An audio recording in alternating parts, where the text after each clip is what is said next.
Shabbat Shalom. Hallelujah. So we'll go ahead and get started. Um, all praise to the Most High for allowing us, for all He's done for us. Hallelujah. And all that He continues to do for us. We know today is a Sabbath day, a Shabbat Mikra. Hallelujah. 6 days we do work, the seventh day we rest. And we have a set apart gathering. Hallelujah. It is a Sabbath to Yahuwah in all of our dwellings. Leviticus 23:3. And we know these scriptures, we're familiarizing ourselves with them. You want to take the scriptures and internalize them and make them, personal to you. Hallelujah. So um, the Sabbath is a sign between the Most High and the children of Israel forever. Hallelujah.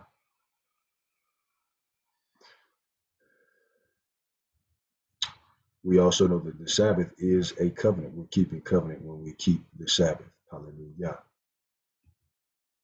So today, just a general program, I will read 1 Samuel 17, and also that's going to be where exhortation comes from. And also, I will be doing a summary of the previous series that we have been discussing, the narrow path. Hallelujah. Just really going back through and hitting the high points, or just really just various points rather, from the lessons. How's everybody doing today? How's everybody feeling? Before we dive off. Feeling good, feeling good. That's good. That's good. Ema Patricia.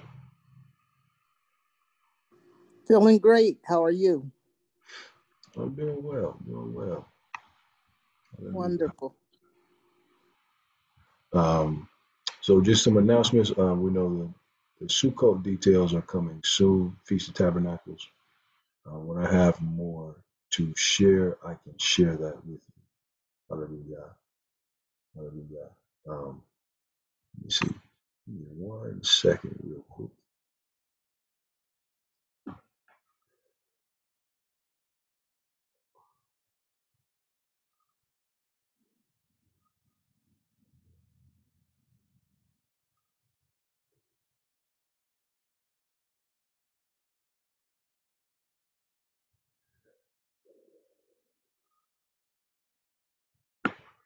All right.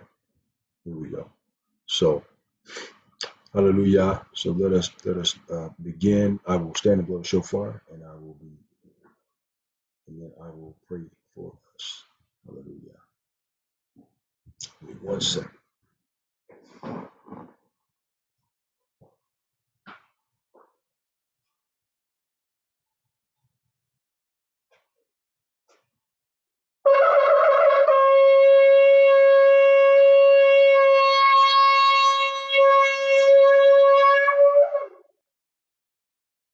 Hallelujah.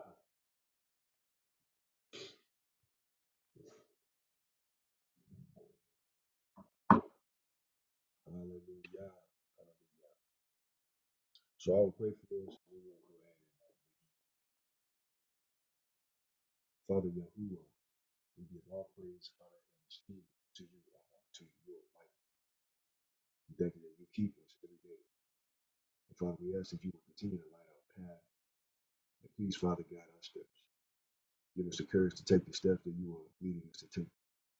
Give us your confidence, your boldness, and give us your strength. We ask also, Father, that you will heal us spiritually, mentally, and physically. Where we are broken, Abba, you know. And we ask, Father, that you will make us whole, make us complete. But we find our completeness and our wholeness in you. We never want to be away from you, Father. Keep us as your children. Let your word go forth today and take deep root in our hearts. And let your word bear much good fruit in our lives for your esteem and your name's sake. Thank you, Father, for never giving up on us, Father. We give all praise and honor and esteem unto you. We confess and repent our sins, Abba. We ask that you will please blot out our transgressions, our iniquities, and our sins. And remember us according to your loving kindnesses and your tender mercies. Thank you, Father, for your faithfulness. We give all praise to your mighty name, and it's in Yahusha, HaMashiach's mighty name that we pray. We thank you for this Sabbath day. And we say hallelujah. Amen.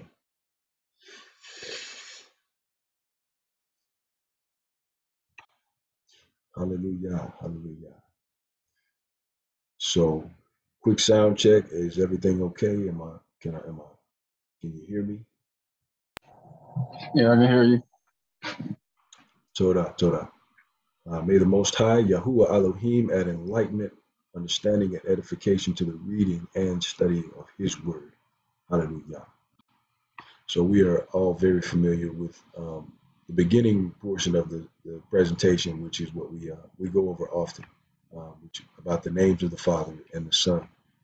We know that the Father's name has a meaning or expresses I will be who I will be, or He who exists eternally. He is the eternally existing one. We also pronounce the Father's name as Yahuwah. We pronounce the Messiah by His Hebrew name, Yahusha. And His name also has a meaning or expresses Yahuwah is salvation. These are things that we know. Mashiach, Hamashiach, that prefix with that hey in the front of that word, Mashiach, means the Messiah. Hallelujah. So I wanted to bring that out. We go over these things quite often. And we know the Father's name was removed from His own book, which when you really think about it, that does not make any sense. We also know that the Messiah's name is a combination of two Hebrew words, the Father's name and the Hebrew verb Yasha. And we also know that when He said that I come in my Father's name, when He was speaking of that, He was literally saying that He is representing the Father, and also the Father's name is in His name. One can take that away from that passage of Scripture. We see the Father's name written using the 4 Hebrew letters throughout ancient times. And we go through these to lay our eyes on these as visual witnesses. Hallelujah. So the Father has always He's made a way for us to know His name. Hallelujah. So we can go back and look at these various things and try to get an understanding of everything that happened before we came into existence. Shalom, we know about that word as well when we're saying that. We're saying something deeper than just peace, but destroy the authority that's attached to the chaos in your life, and you will have true peace. Hallelujah. We know who our El is, or our Al is, our strong one of authority, or our mighty one, Yahuwah Almighty. The Masoretes was a group of scholars, Jewish scribe scholars, who worked between on this side of the divide of what we know as BCE, AD. We know that they worked on this side of that divide, and they are credited with removing the Father's name from His own scriptures. So, hallelujah. You can look that up in your own time, look up the Masoretes. You also know that names never translate, they only transliterate. But what is most important is what the scriptures say. It says, you do not bring the name of Yahuwah, your Elohim, to naught, for Yahuwah does not leave the one unpunished who brings his name to naught. Don't misrepresent the Father. Don't degrade His name. Don't remove His name from His own scriptures. Do not add to the word which I command you, and do not take away from it, so as to guard the commands of Yahuwah, your Elohim, which I am commanding you. That's Deuteronomy 4:2. Hallelujah. So pronunciation witnesses the Father's name, the Messiah's name, and the name of the tribe of Judah. You see them all beginning with the same 3 Hebrew letters read from right to left. Hallelujah. So the pronunciation does not change, but it is of the utmost importance that we go back to see what the scripture says. And it says that it's of the utmost importance that it gives us that understanding that it is of the utmost importance that we praise the name of our Heavenly Father. Lord is a title, God is a title. We understand that. But the Father has a name, and He's made a way for us to know His name. And if you look throughout the scriptures, the writers knew His name. They knew the Father's name, and they wrote about praising His name. Blessed be the name of Yahuwah, now and forever. From the rising of His sun to His going down, the name of Yahuwah is praised. Hallelujah. Praise the name of Yahuwah. You see this throughout the scriptures. That gives us a common sense revelation that the Father has a name. Hallelujah. And we must seek to know Him by His name. Hallelujah. He reveals His name to us. I know when I started my search Um, I know I think I used different names at first. And then the Father began to show me, he helped me arrive at the name that I use now. Hallelujah. Yahuwah. Hallelujah. So that's the protocol that we call on his name. Um, and we know that we're not supposed to bring his name to naught. Now, keep in mind, we don't have a pure language. English language is it's a very it's a mixed up language. I'll just say that. It's a mixed up language. It's got a lot of different elements in it. It's not a pure language at all. You have various elements in it. There's pagan elements in the language. Um, there's all kinds of things in the language. The language is not pure. So we're not saying that the way we pronounce it is absolute. The Father's name is absolute.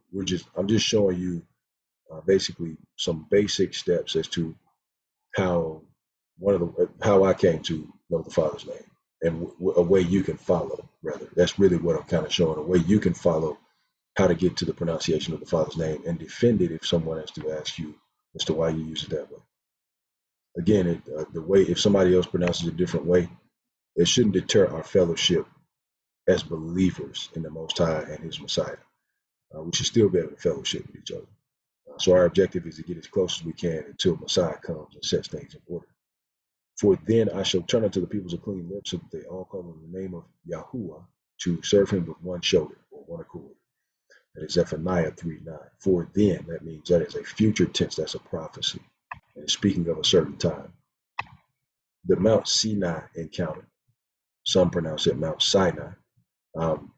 Exodus 20:1-10 reads as such, and Elohim spoke all these words, saying, I am Yahuwah, your Elohim, who brought you out of the land of Mitzrayim, out of the house of slavery. You have no other mighty ones against my face. You do not make for yourself a carved image or any likeness of that which is in the heavens above, or which is in the earth beneath, or which is in the waters under the earth. You do not bow down to them nor serve them, for I, Yahuwah, your Elohim, am a jealous El, visiting the crookedness of the fathers on the children to the third and fourth generations of those who hate me, but showing loving commitment to thousands of those who love me and guard my commands. Love equated with obedience. We see that. Hate equated with disobedience. We see that right here in the 10, so-called, with some knows the 10 Devarim, 10 Commandments. You do not bring the name of Yahuwah, your Elohim, to naught. For Yahuwah does not leave the one unpunished who brings his name to naught. Remember the Sabbath day, to set it apart. 6 days you labor and shall do all your work. But the seventh day is the Sabbath of Yahuwah, your Elohim.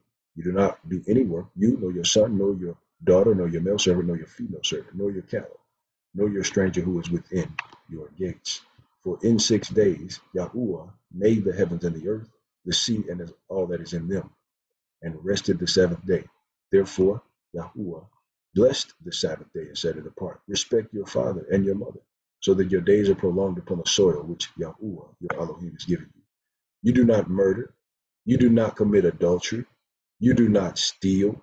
You do not bear false witness against your neighbor. You do not covet your neighbor's house. You do not covet your neighbor's wife, nor his male servant, nor his female servant, nor his ox, nor his donkey, or whatever belongs to your neighbor. Importantly, I want to call out some on verse 12. It says, respect your father and your mother, so that your days are prolonged upon the soil which Yahuwah, your Elohim, is giving you. Please understand that this does not mean that you obey everything that your mom and your dad tell you to do. Does everyone understand that?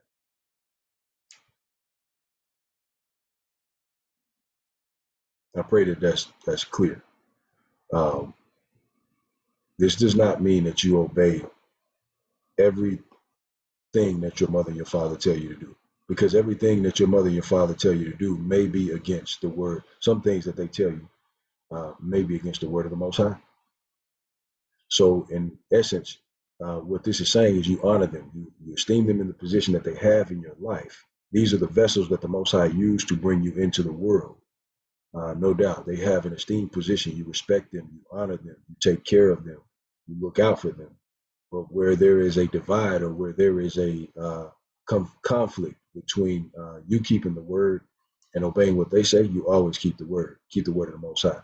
The word of the Most High trumps everything else, everybody else. This also, and that's why I say it, and just wanted to bring that out, but hopefully that's clear. Does everybody get that? Everybody follow that?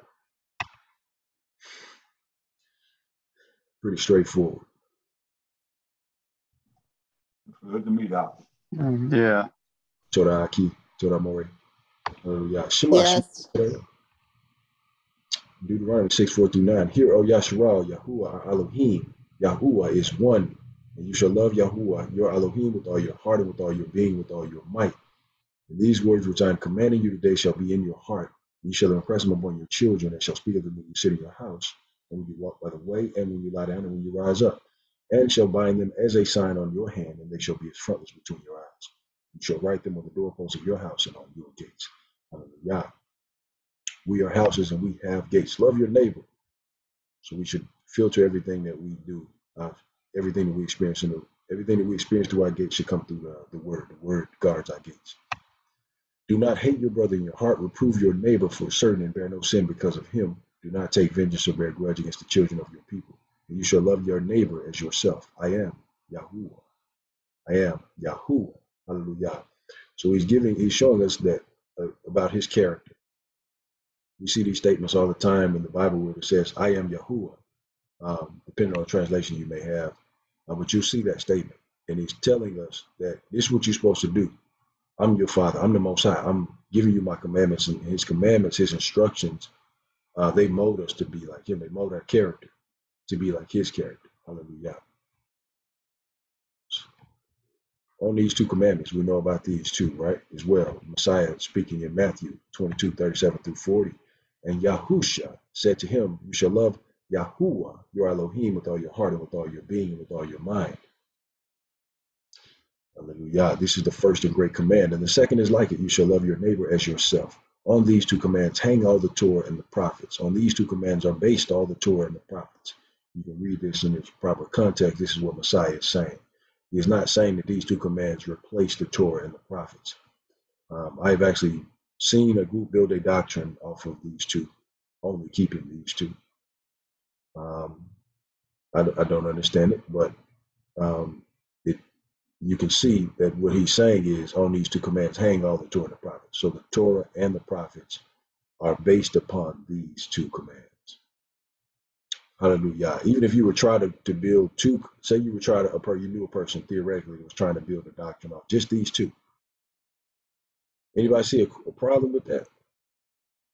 They're going to run into an issue, right? Because it says love the Most High with all your, pretty much with everything that you are. How do you do that? You're going to have to learn, you got to learn how to walk that out. How do you do that? And the commandments, his instructions show us how. Same thing, loving your neighbor as yourself. There's a how to it. How do you love your neighbor as yourself? Obviously, you don't cheat, you don't steal, you don't exploit your brother, your sister, things like that. So the Torah and the prophets show us how to love the Most High with all that we are and love our neighbor as ourselves. Hallelujah. We know about the context of the book, written by Hebrews, in Hebrew, to Hebrews. Hallelujah. And some of the book was written in Aramaic. But the book has to be kept in context. It cannot be taken out of context. It cannot be sound. You cannot take sound bites from the book and build a whole doctrine off of it. We see this chart. We also know about the chart. The son of promise came through Sarah, whose name was changed to Sarah. And her name was once Sarah, and then it was changed to Sarah. And then we have Yitzchak, or Isaac. Yitzchak, or Isaac. When you see his name spelled in the Hebrew, you'll see how it's spelled. Is a chet in his name, Yitzchak. But we pronounce it in English as Isaac. Rivka is Rebecca's name in Hebrew. Yaakov, Esau, Jacob and Esau. Hallelujah.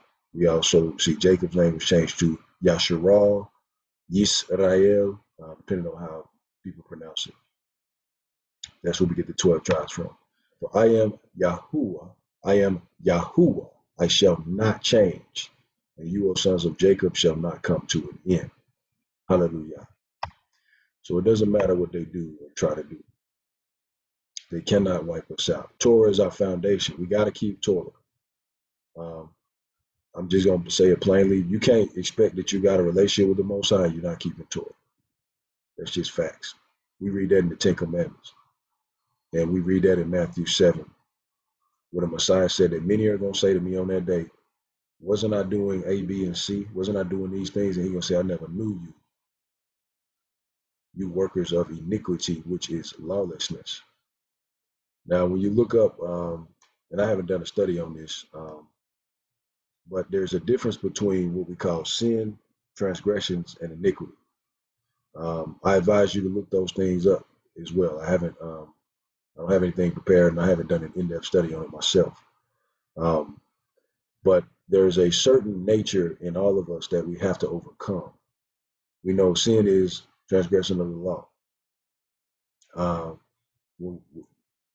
there's a difference when you put it like this. We all have to do a heart check, all of us. Even the people we know and love, they got to do a heart check too. You try to deal with people, and people have been shaped and molded by their experiences in life. Is one thing that I perceive. We all have, and we have to do the best we can to cleanse ourselves from these experiences that we've had that may have left a bad impression in us, or something. They've left a chink in our armor somewhere. Some of us still deal with insecurity, fear, doubt. Just like bad experiences mold you, good experiences mold you too.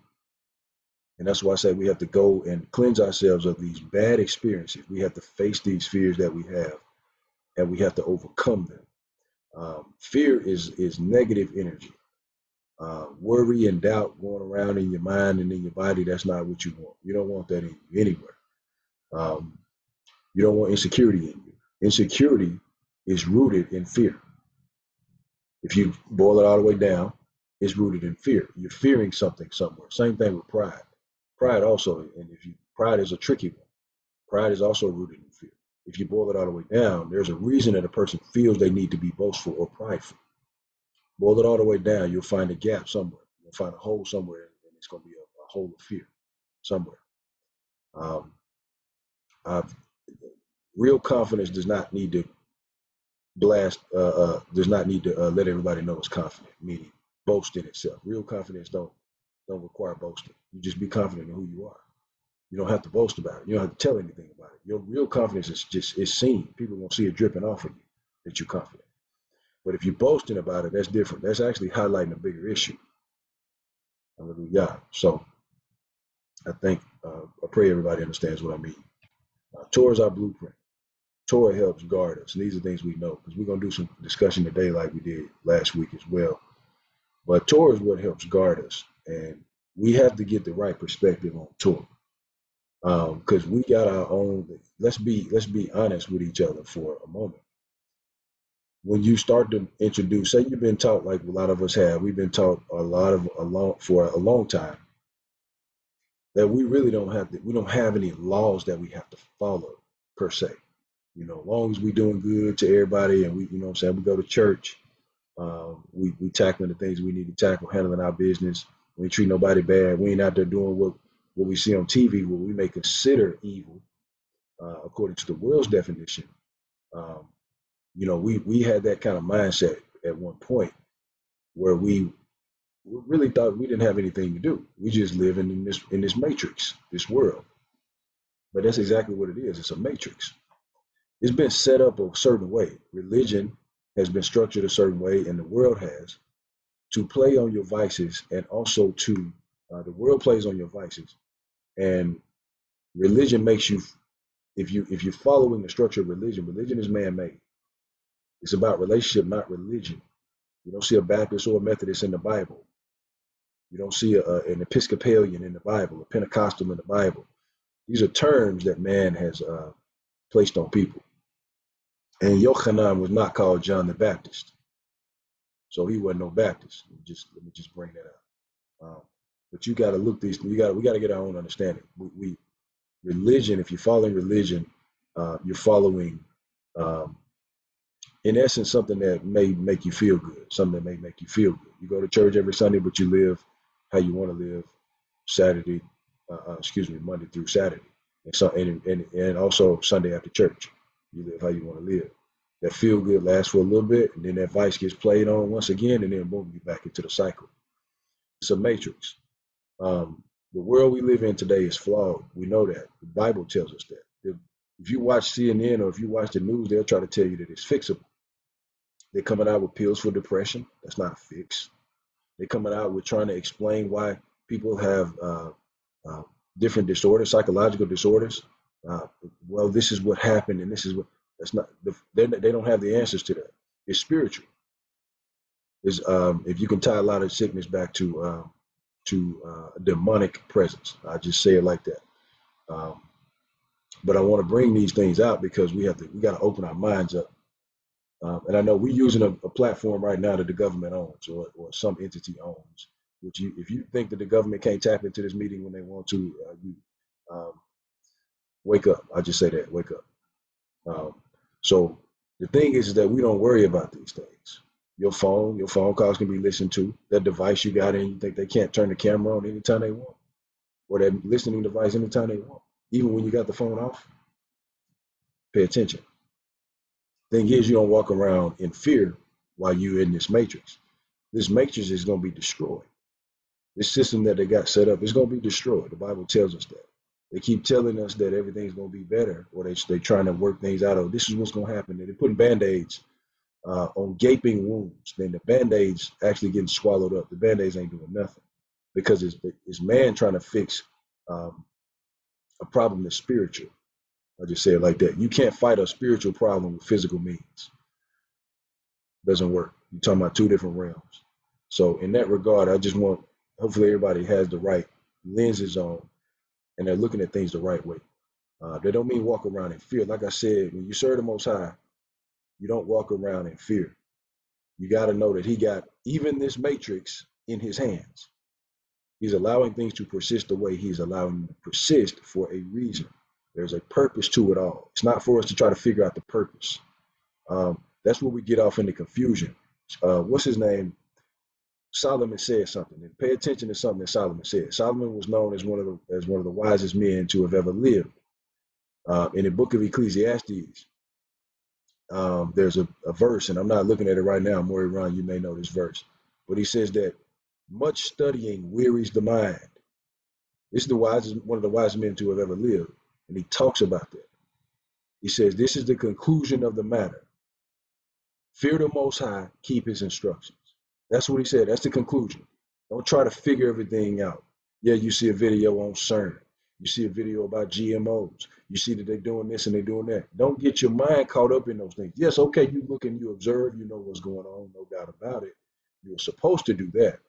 You pay attention to the times, but you don't walk around in fear. Hallelujah. You don't walk around in confusion.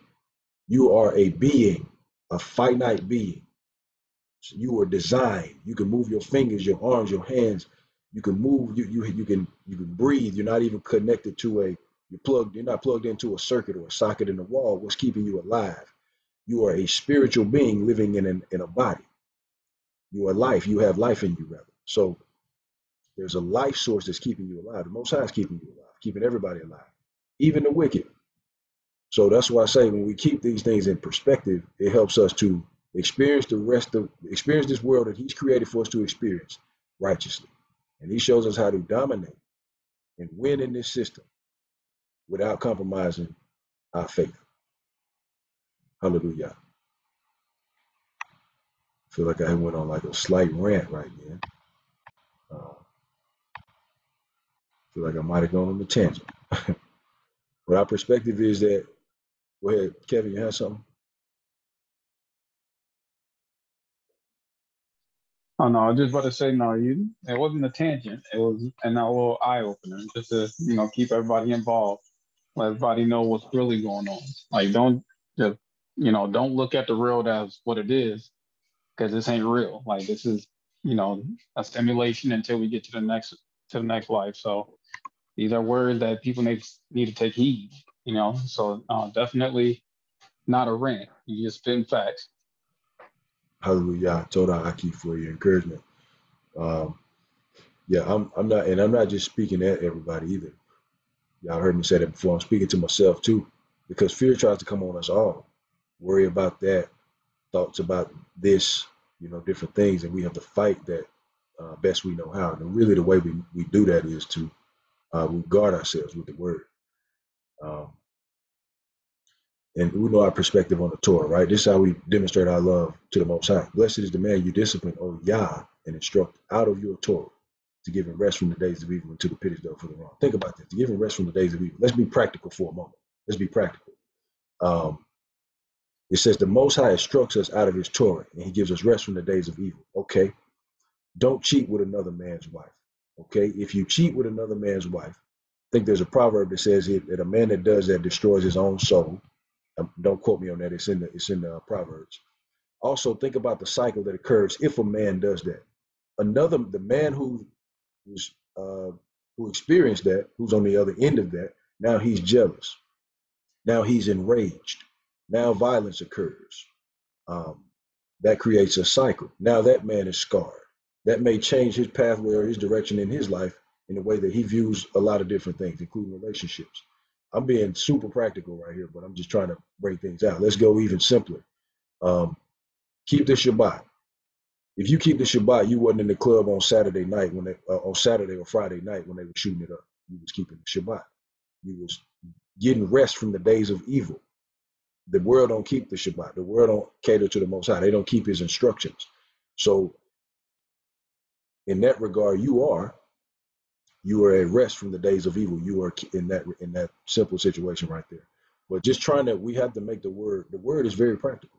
It literally tells us how to lend money to our brother. We don't charge our brother usury. That's a practical financial advice right there.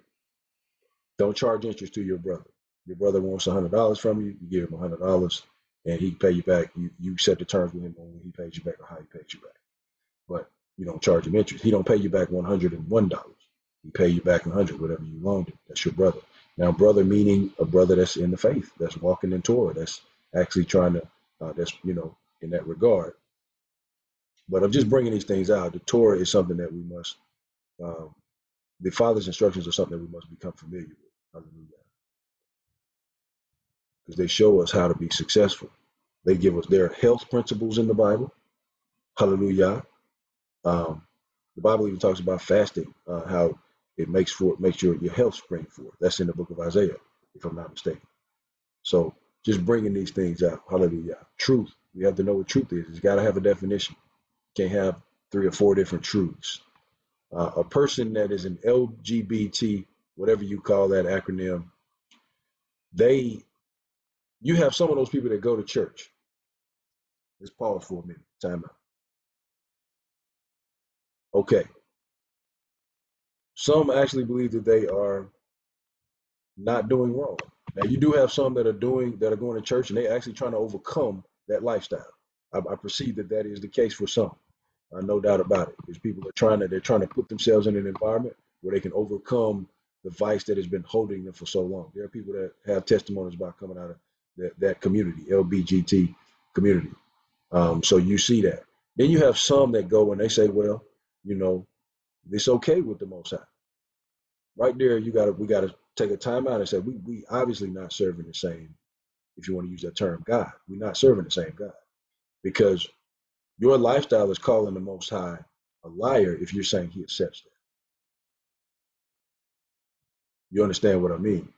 So we can't have 2 different truths. They can't say, well, that's my truth, and then that's your truth. You keep the Sabbath, that's fine. You do what you do, that's fine. I'm good. I'm saying I've been a Methodist all my life, and I'm good. Grandmama and them did this too, so we straight over here. That's fine. I know you decide to do what you want to do with your faith, but that's fine. We're gonna stay over here. Okay, so in that type of situation, okay, respect the person's prerogative. Cool, no worries. That's your prerogative. You can choose to do whatever you want to do. But one of us is right, and one of us is lying. The thing, and this is not to prove the other person a liar. This is not ever how you witness. Never witness like that. Like you trying to prove yourself right and prove them wrong. That's the wrong motive from the door if you are witnessing in that vein. What I'm talking about is, I'm talking to my mishpachah right now. And this is what I'm saying. This is to help you have a proper comprehensive perspective. Somebody is telling the truth in that conversation and somebody is not telling the truth. The scripture determines who is telling the truth, and the scripture is not on anyone's side. It's in the middle. We both have to get with it. Sin, same thing. Got to have a definition for that. Sin is lawlessness. That's just period, point blank facts. Sin is transgression of the law. What law are we talking about? We're not talking about man-made laws. We're talking about the law of the Most High. Hallelujah. Man-made laws are flawed. We're not talking about man-made laws. We're talking about the Most High's laws. Hallelujah. So we see this word is translated differently. And I put this on here because we have to get rid of that connotation of, when we hear the word law, we think restrictive. Instead of, if we hear the word instruction, is different. If somebody showed you how to tie your shoe, if you remember when you learned how to tie your shoe, you followed instructions to tie your shoe to get to that point. You had it, however many times it took you to do it, you got it. One day you got it. You tied your shoes and you got it. And now you ain't got no problem tying your shoes. But you had to follow instructions to get to that point. If somebody would say, this is the law of shoe tying, then law kind of sounds restrictive versus instructions. Hopefully that makes sense. And that was a super simple example, but you understand what I mean. When you think instructions is different. Now, please understand this. Everything that the Most High says is a law, no doubt about it. And the sea has laws. The book of, I think it's in Job, it tells us that. The sea has laws. It can't overpass its boundaries. And even when it swells, what does it do? It'll flood for a time period and it'll go back to where it is, to its boundaries. And that flood is allowed by the Most High, by the way.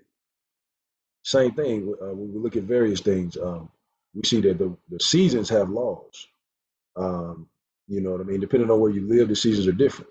But the seasons have laws. There are things, you can put a seed in the ground and it'll grow. You know what I mean? It's like you see these things, there are laws already set forth in the earth.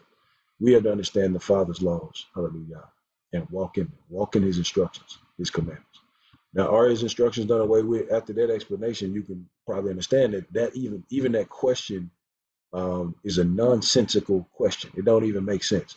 I heard Maury Ron say something earlier, and I don't know, Maury, if I'm saying it the right way, but I heard you saying something about this idea of the Father's instructions being done away with. Because I caught y'all just a little bit this morning, but I remember you saying something about, it might have been Eve, or maybe I'm making that up, bro, but you were saying something about that earlier today.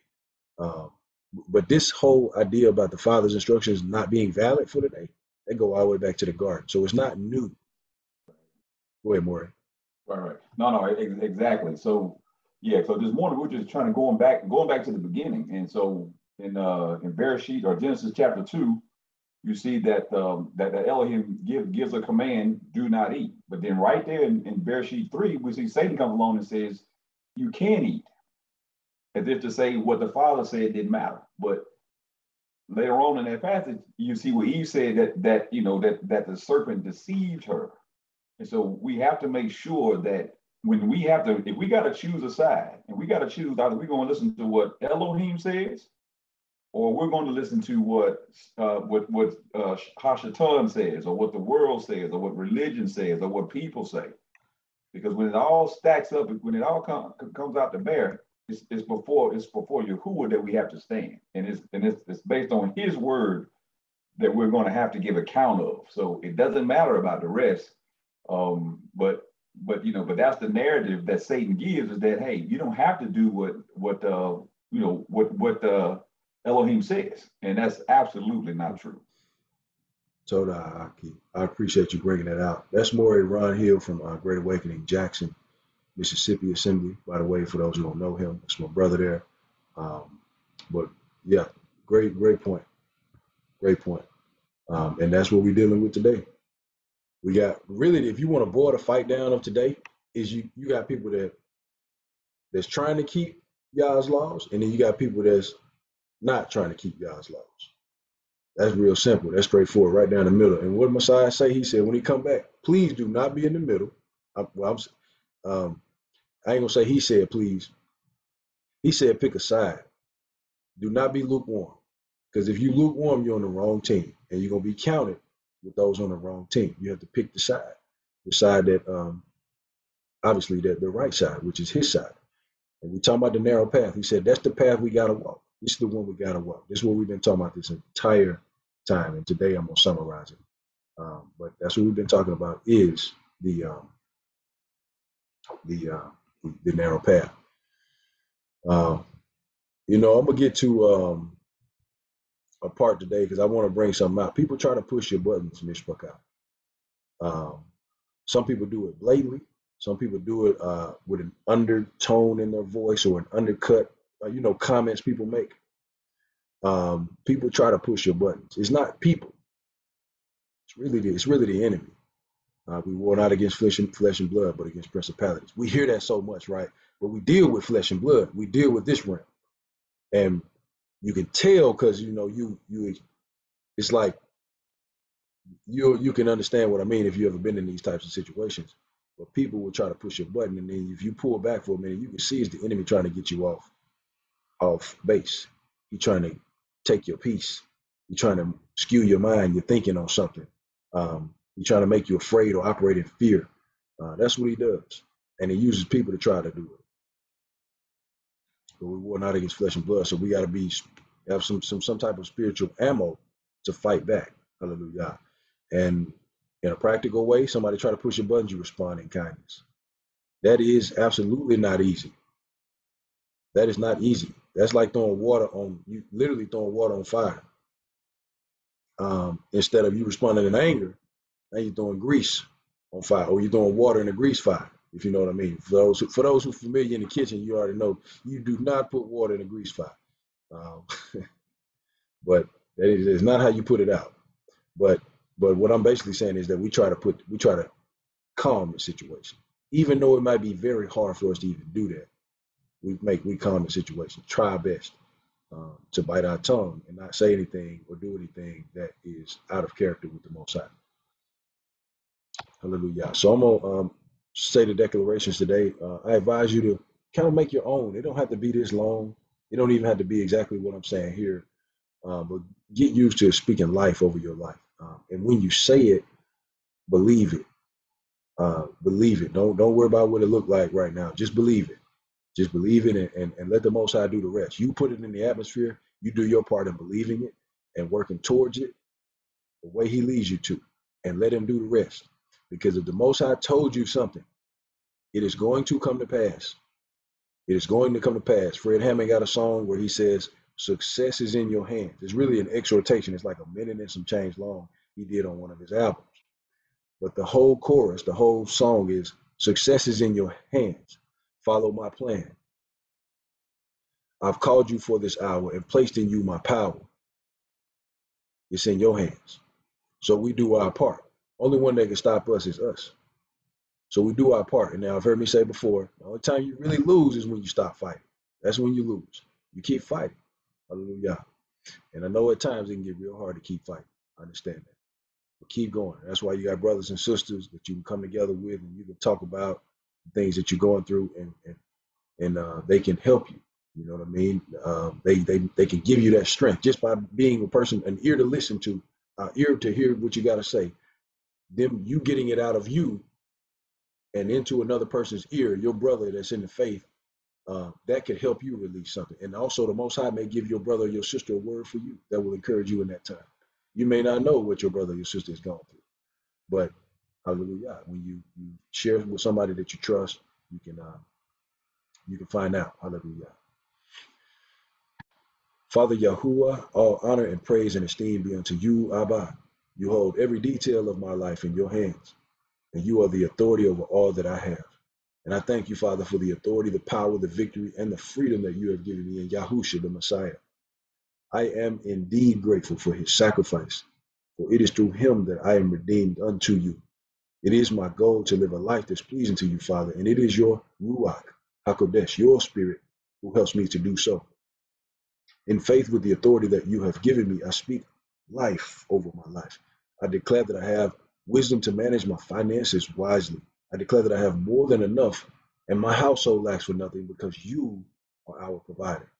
I declare that I have full restoration in my life, and all that the enemy stole shall be returned to me. All that the enemy stole shall be returned to me. All that the enemy stole shall be returned to me. I declare that I have your favor in all my endeavors. and it is for your esteem. I declare that my marriage is peaceful, fruitful, joyous, and prosperous. I declare that I am favored in all my relationships. I declare that I have shalom in my mind and my spirit, and my health is excellent. I'm blessed by you for your purpose, Abba, and it's all for your name's sake. In the mighty name of Yahushua the Messiah, I give all praise to your mighty name, Father. Hallelujah. It is so. Amen. Hallelujah. Hallelujah. I'm gonna make a few Amen. co-hosts. Toda. I'm gonna make a few co-hosts. Just let people in the room if you see them come in. No worries if you need to bounce out if you need to. I made multiple co-hosts, so I don't want you to feel like you can't move or can't do nothing because I made you a co-host now. But yeah, feel free to let people in the room if you see them come in. Sometimes I might be busy doing something else, but you can let them in. So the scripture reading and exhortation today, I'm gonna read chapter. I don't know if I'm gonna read the whole chapter. I don't know. Let me stop sharing. I'm not sure if I'm gonna read the whole chapter, but 1 Samuel 17, and I did this for the men's prayer, and I also did this for the corporate prayer, if I remember correctly. But I wanted to bring out something very important in this story we know about Goliath and David. If you think about this, because if you read this whole chapter, it really paints a picture to you of what was going on at that time. And I feel like I'm not led to read the entire chapter, but you can add it to your own study. First Samuel chapter 17. But one verse I want to pay particular attention to is verse 52.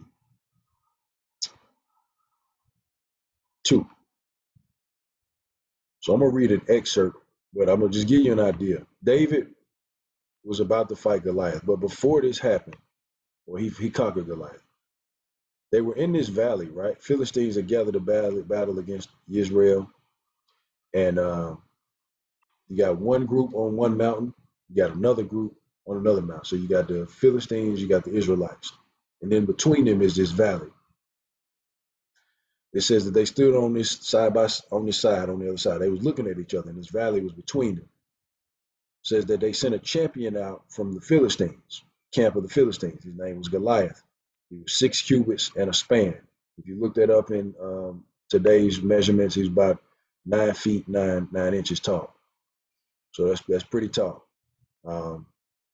So he walks out, and he's really pretty much talking smack to the other side. So he told him to choose a man for yourselves and let him come down to me. It says all the men was afraid. They was very, very, very afraid. They didn't. As a matter of fact, it says Shaul, who was the king, and Israel heard these words of the Philistine, and they were broken down and in great fear. So comes along David, he was tending the sheep. Now his 3 oldest brothers was already at the battle.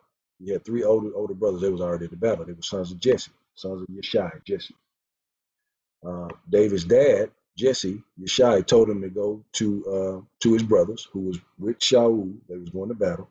Take him some grain and 10 loaves, and he gave some cheese to take as well. So he gets there, and David is looking at the scene. He's observing what's going on. He says that he saw the men drawing up in battle array, and David left his supplies in the hand of the keeper of the supplies. He ran to the army. He came and greeted his brothers. As he was speaking with his brothers, he saw the champion, Goliath, the Philistine. And David heard what he said. And so David's reaction to what he heard was different than everybody else's reaction. Everybody else was in fear. David heard it, and he was like, who is this? Who is he, basically? And I'm kind of summarizing it. If you read the story, you'll see kind of how David responded. So they told him what the reward would be for the man who struck the Philistine. And, he would pretty much be blessed with great riches. He would get the king's daughter. It's quite a bit that was tied to this. So David was like, I'm going to go fight him. And Shaul at first told him he can't go. He says, you're a youth, but the man is he'd been fighting from his youth. He said, you but a youth. And I'll pick it up in verse 34. It says, then Daud said to Shaul, your servant has been tending sheep for his father. And when a lion or a bear came and took a lamb out of the flock, I went out after it and struck it and rescued it from its mouth. And when it rose against me, I took hold of it by its beard and struck it and killed it. Your servant has stricken both lion and bear.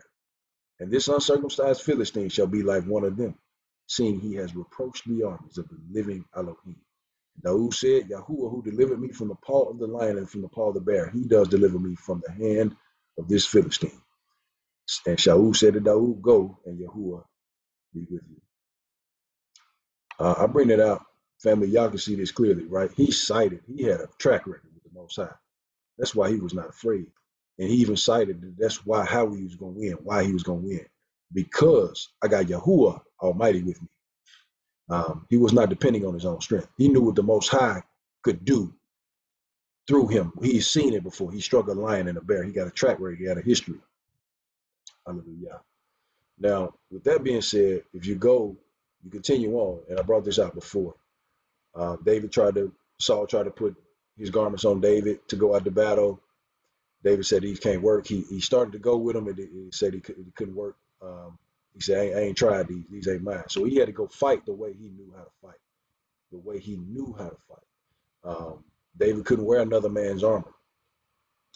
And he ran toward the battle. Understand something. He saw this Philistine. Philistine still talking smack when he sees David. And it says that when the Philistine arose and came and drew near to meet David, he started coming towards David. It says David hurried and ran toward the army to meet the Philistine. Now, again, put yourself in a situation, army on one side, on one mountain, army on another side, on another mountain, 9 foot 9 inch tall man coming down. He's got another man with him bearing his armor. That's in the scripture too. So it's really 2 men coming down, but only one of them is fighting. The other is like an armor bearer. He's carrying the shield for Goliath. David got no sword in his hand, but he got the Most High with him. He ain't worried about nothing. Goliath is dressed for battle. He got a bronze helmet on. He got shin guards on. He got all this on. If you read the chapter, you'll see it. David got a bag with 5 smooth stones in it. He didn't even have a sword. David didn't have a sword and no armor on. He got the Most High with him, and he was confident.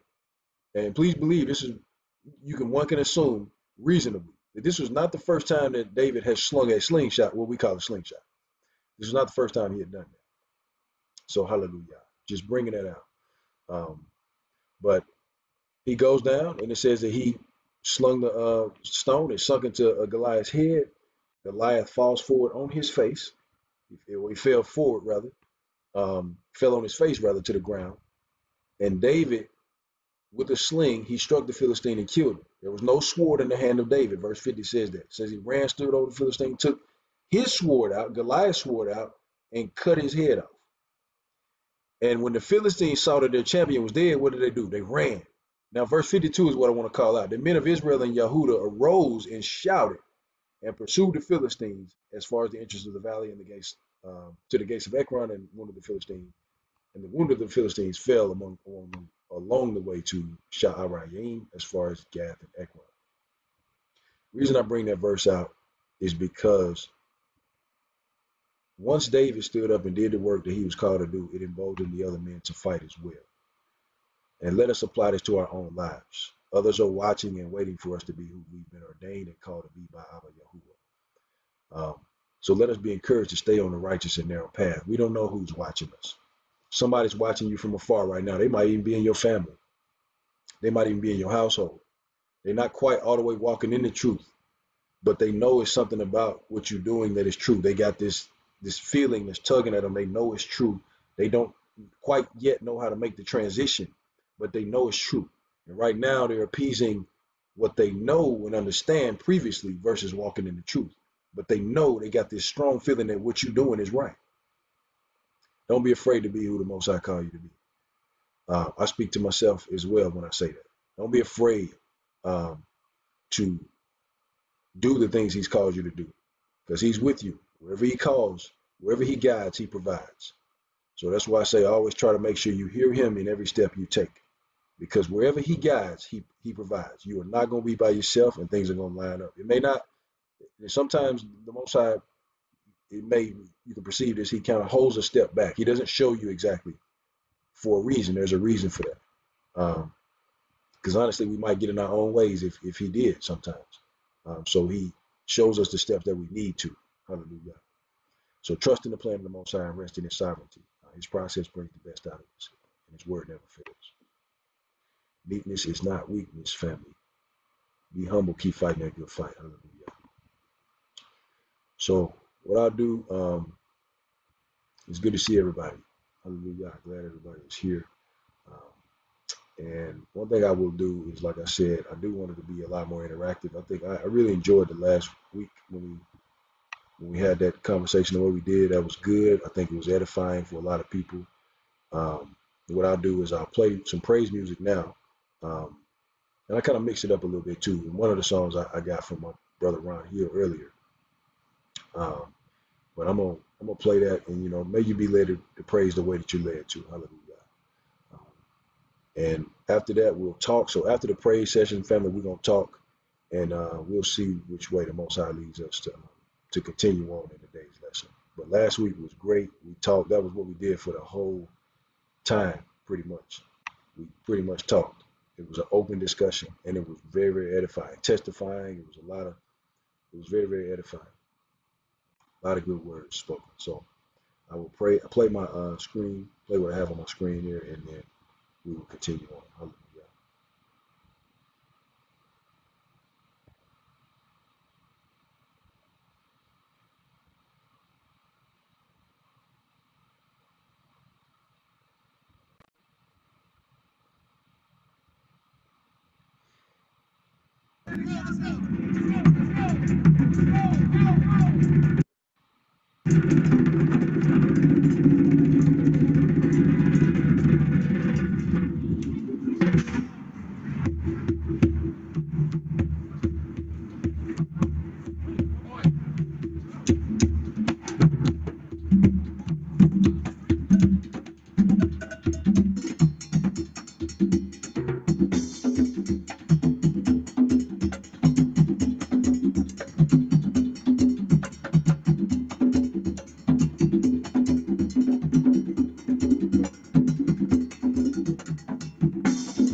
twisting the steering wheel of the rental with our fists. How my brother's keeper when I help the reaper blow him a kiss. Salute, shalom, all praise be unto the Most High. I was thinking about my people and why we find ourselves in some of the circumstances we find ourselves in, and why when you look throughout history, why we have been traditionally on the bottom, you know what I mean, and realize that it wasn't a coincidence. It's not an accident. It's not a happenstance that we find ourselves in the situation we found ourselves in, but it was all on purpose, and it all had a purpose to bring us back to a place where we can be humble and return into the ways of the Most High and get off the bottom and stop being referred to as the curse, you know what I mean? The whole evil had on my people wasn't illegal. Our soul predisposed to the needle since we was fetal. Gestational diabetes, generational treaties, but hope was inherited. Written in cursive graffiti, unmerited favor. Favor for a favor, our neighbors in the hood split down the middle. Dogs in the kennel, mentally ill-equipped. Twisting the steering wheel of the rental with our fists. How my brother's keeper when I help the reaper blow him a kiss. How can we not coexist without weed smoking and mist? High-minded, narcs break up the prayer meetings looking for narcotics. The Father holy, so we gotta be. But only profit we preoccupied with is monopoly. We get money, then go to jail. They foreclose on our properties. Plot twist, we removing all apocalyptics from our discography. Obviously, get back to modesty, destroying fallacy. Jeremiah 31:8 on my mind constantly. I can't consciously let sin continue to conquer me. Yeah, I'm free now. The lamb's blood paid for the shopping spree. Satan had his way with my people, made us a mockery with no father figure. That should paint the picture properly. I mean, if you look at us, our status in Deuteronomy reads like a hood classic and that of a child prodigy. It's no apology that can stop the pain of the poverty. When it comes to prophecy, all I can see is what the prophets see. Hallelujah.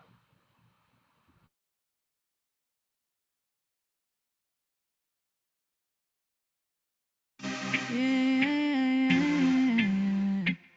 I'm so grateful, yeah.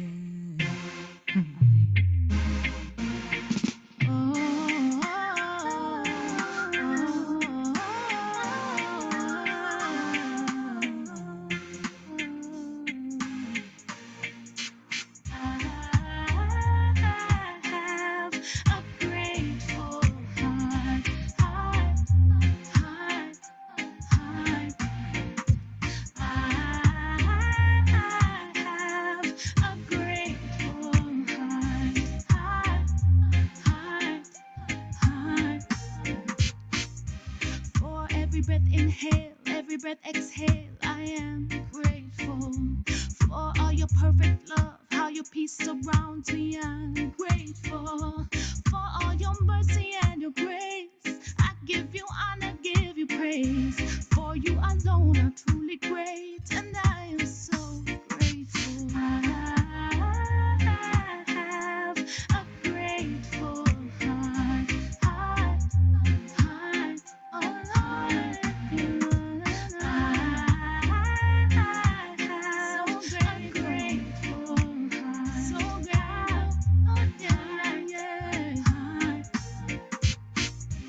For every time you pick me up, lift me up, I am grateful. For every tear I cried and you dried my eyes, I am grateful. For all the things that only you know about me and see me through. You specialize in miracles, and I am so grateful. I have a grateful heart, so grateful. Oh, I have a grateful heart. Oh, yeah. Heart, heart. Oh, how I love you and how deeply I trust you. You are so faithful.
like your hands giving you another day. Heart's pumping, blood's flowing through your veins. Lift your hands and give your all the praise. Don't you be ashamed to praise his name. Don't you be ashamed to praise him. Know that he's giving you everything you need. Cast your cares upon him, trusting that he's with you. Everything is done because of his only son. One day at a time, taking back what's rightfully mine. One step at a time, walking and doing my dance at the same time. Can't dance, snap your fingers like this. Know that the joy of AI is your strength. One day at a time, taking back what's rightfully mine. One step at a time, walking and doing my dance at the same time. Can't dance, snap your fingers like this. Know that the joy of AI is your strength. Yeah. When problems arise in your life, seems like there's nothing going right. Know that it's working for your good. Lift your hands up to the sky. Remember why you should die. And put your trust in him and let his joy take flight. One day at a time, taking back what's rightfully mine. One step at a time, walking and doing my dance at the same time. Can't dance, snap your fingers like this. Know that the joy of the hour is your strength. Do your dance, let me see you do your dance. Stop one step at a time. Do your dance, let me see you do your dance. Stop one step at a time. One day at a time, taking back what's rightfully mine. One step at a time, walking and doing my dance at the same time. Can't dance, snap your fingers like this. Know that the joy of the hour is your strength. One day at a time, taking back what's rightfully mine. One step at a time, walking and doing my dance at the same time. Can't dance, snap your fingers like this. Know that the joy of the hour is your strength. Do your dance, let me see you do your dance. Stop one step at a time. Do your dance, let me see you do your dance. Stop one step at a time. Wait a minute. Let's bring that back.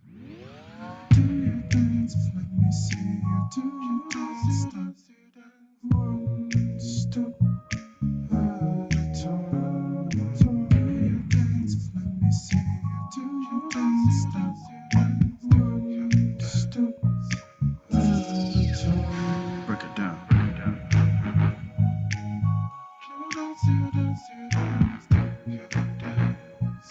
Dance before your world.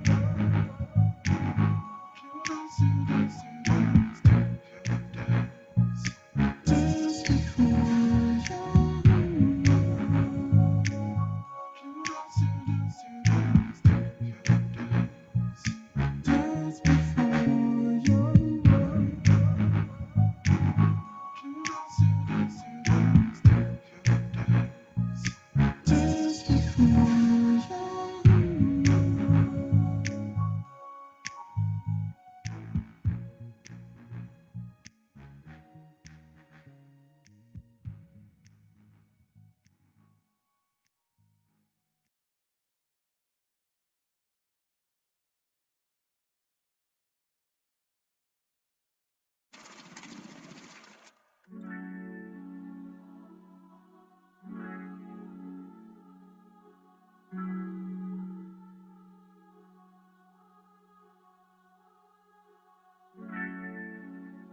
know, a wise man once said,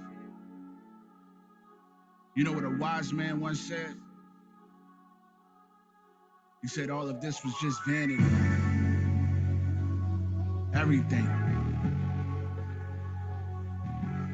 The things we chase, the things we spend our days chasing after, he said it's all vanity. Help me, Father God, just to focus on you, Lord. Yeah, no payment options in his life of promise. Holy Scripture told the future before Nostradamus. And faith is the currency that keeps us out of bondage. Binge watching sound doctrine is how we make deposits. Witness when they recreate his image, drawn up composites. Change the color of his skin, the establishment is for profit. I used to want a chain, not for nothing, but to let the head of Jesus hang from it and be stylish. But doesn't it seem like somebody just said off with his head, like a symbol of defeat that we wear? Isn't it clear? Decapitation is to prove your opponent is dead. So what's our fascination with these golden souvenirs? None of us can identify the face of the Messiah. So we took the head of Caesar Borgia and severed hairs and wear it like a pendant, independent of fear, complete lack of conviction. Let the truth enter our ears. He said to never make an image, but we made an image. Turn the living God into a false idol and praised him with it. Ain't no Jesus piece around my neck. That piece will never reflect Yahushua HaMashiach, God's living word in the flesh. We are the image of God. Don't let the devil finesse you and paint a portrait of lies for you to take a picture next to. He can never bless you. Our treasure in earthen vessels. The treasure outside of us cannot compare on any level. When the dust settle and the smoke clear from the kettle, you will finally understand that hope you hear from the ghetto. How can the people so poor still smile and endure all this foul mistreatment, the violent taken by force? The last shall be first, from prophecy to the present. There's a monopoly on earth to acquire God's possession. You know why it's hard for a rich man to go to heaven? Because in his mind he already there. That's the deception for the love of money. What price will you pay? What will you For the love of money. or give in exchange for your soul? All the world you obtain won't mean nothing on that great day. Judgment's coming when you stand before God face to face. Tell me what words will you say when you squandered your life away? And you forsook His mercy and grace for man's love and praise, and all for the love of money. Your life is not a game, don't play with it. Time is almost up, don't waste it. For the love of money, for the love of money. Fame the acclaim, don't chase it. The soul for the gold, don't trade it. For the love of money, yeah. There's only one treasure that will last forever. There's no love better. There's only one name that's worthy of praise, and only He can save.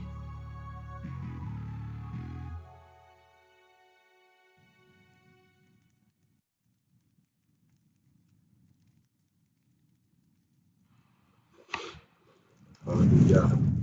Powerful video. Mark 8:36. For what will it profit a man if he gains the whole world and loses his own soul? Hallelujah. What we chasing, y'all?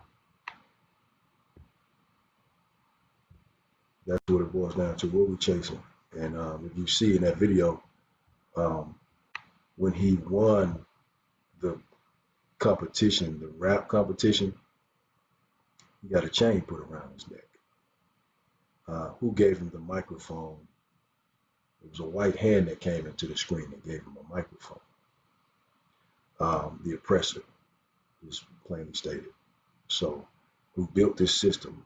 For y'all who didn't come on earlier, we've been talking. I mentioned something a little bit earlier about the Matrix. The Matrix of Babylon is what I'm talking about. System we live in. Hallelujah. Our ways of operating, things like that. We had to break away from the system. Don't get caught up in confusion and delusion.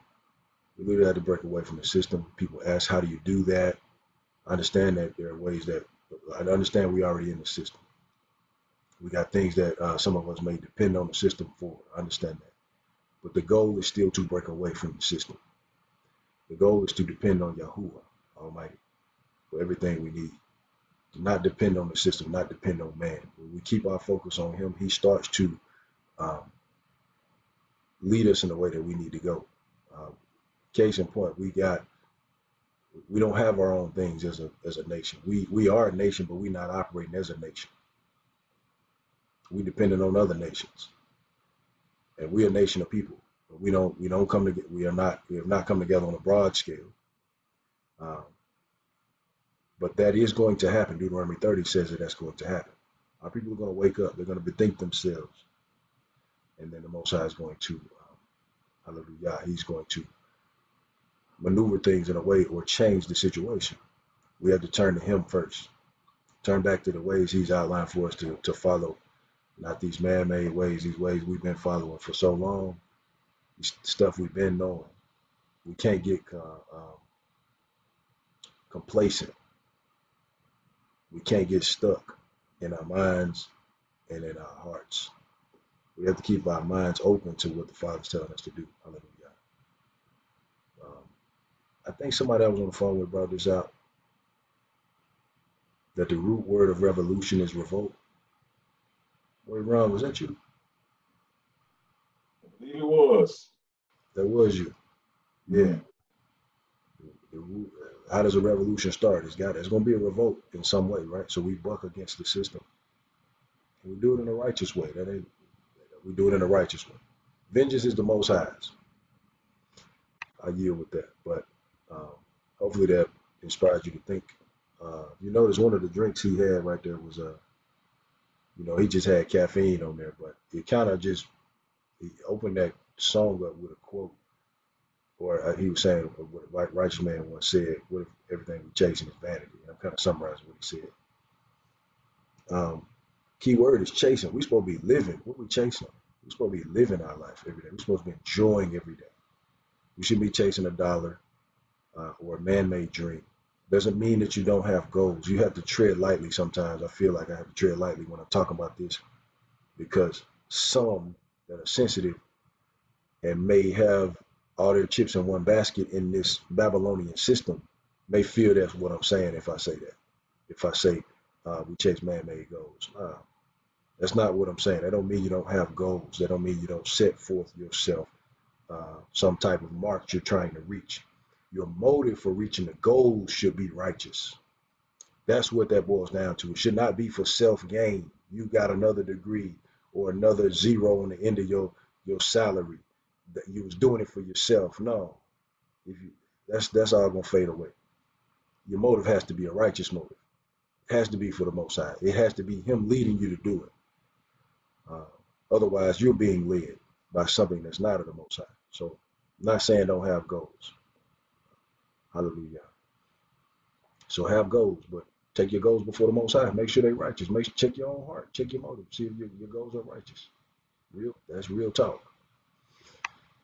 Hallelujah. So I'm gonna continue along that line. I'm gonna give us 1 minute to think.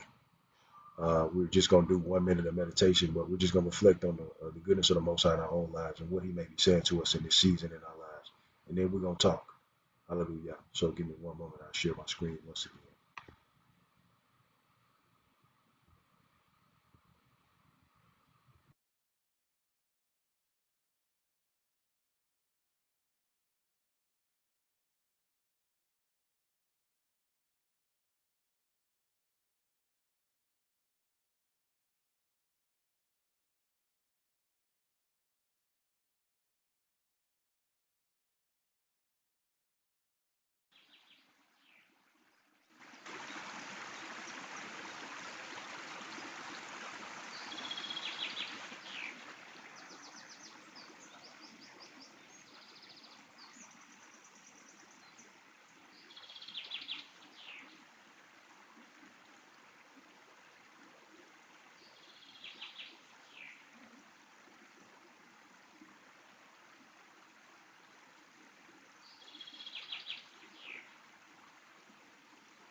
You can notice how the mood changes when you meditate or you put yourself in an environment where you can meditate and think.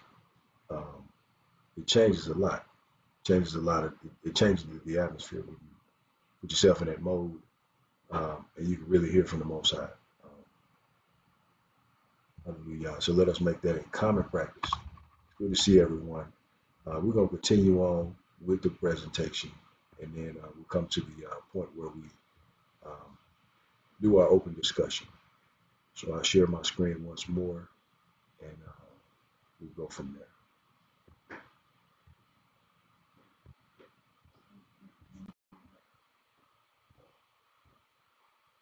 Hallelujah. So continuing along with the visualization portion, it's really an extension of the meditation. Hallelujah. So beautiful picture right here. I think this was captured in real time from my understanding. It's just awesome. Just awesome being able to see the order the Most High set and how he's created things. And you see this pelican right here just scooping up a fish that looked like it jumped out of the water. Just amazing. Hallelujah. The next photo. Hallelujah. Hallelujah. Let me see. Let me know if y'all can hear me too, by the way. Next photo is loud and clear. Toda. What about anybody know what this is? This is a really a giveaway. It's easy. I call this Delicious Medicine. This is our Delicious Medicine series. Raspberries. Yes, ma'am. You from Wisconsin, Michelle. So I got these growing in my backyard. So hallelujah. And beautiful, beautiful. Very, very juicy. They start off a different color and then they just turn a different color and then they just literally fall right off. That you could just go lightly pull them and they come right off. Another photo here. This is a beautiful photo, 4th day photo. This is beautiful. And you see that moon in the firmament. Powerful photo. There's waters above the firmament. There's waters beneath. Do your own research. So that moon is it's in the firmament. I just say that. Firmament. The Hebrew word for that word firmament. Anybody know it? It's rachia. Rachia. And if you look that word up, I think I showed this before, but it talks about it's a firm structure. So the original word right there for firmament is also a giveaway right there, right? When we read it in English, firmament. There's something there. We can't go to outer space. We're just gonna bust your bubble right now for somebody that still believes in Star Wars and Star Trek. I went to space camp, by the way, so I was all into this. I used to watch Star Trek, Star Wars, you name it. I went to space camp. In the Most High opened my eyes years later. But I just understand something. Do your own research, family. I understand that some revelation is a little too heavy for some people at a certain point, but I would just say ease into that, but pray about it first, and look up the geocentric and the heliocentric models of the Earth, and do your own research. I'm gonna leave it right there for right now. Let's keep going.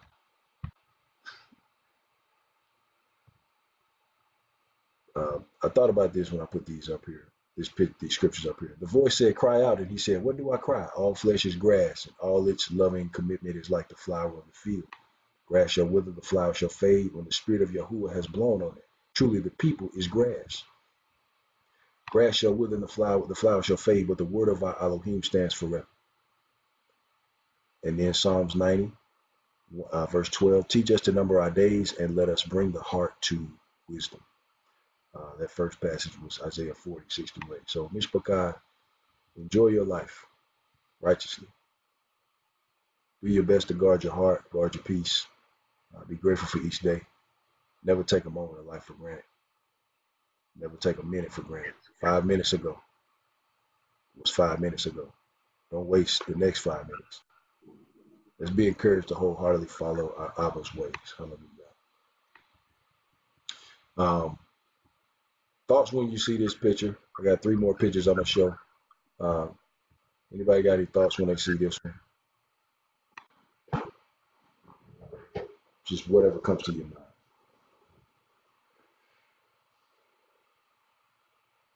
Everybody going in one direction. Look like a family movement, or at least a close-knit group. But one accord is one thing. One accord. People want one accord, being on one accord. Hallelujah. Next picture, beautiful passage. Excuse me, beautiful picture. Looks like a crater of some port, some type. And I think this is in Tenerife, or Tenerife, Spain. I looked this place up. You can see also the clouds in the background. So this is a high up picture, very high up picture. So this mountainous ridge right here, it's a very, very high up picture. You can tell. You can see in the far background that there's another range in the background, looks like, and the clouds are slightly below it. So it's very, very high up. But, I kind of looked something up when I was looking at the picture. I looked up Tenerife, Spain. It's a vacation spot. It's known for its nightlife, all kind of stuff. I think it is like, I don't know, y'all. Sometimes these thoughts come on my mind. Like, this place is a beautiful place by itself. It's on an island. And then we go over there, human beings go over there and we do our own thing, and it's known for something else. You know what I'm saying? But you get what I mean. Vacation spot. Wherever you find mankind, you're going to find sin.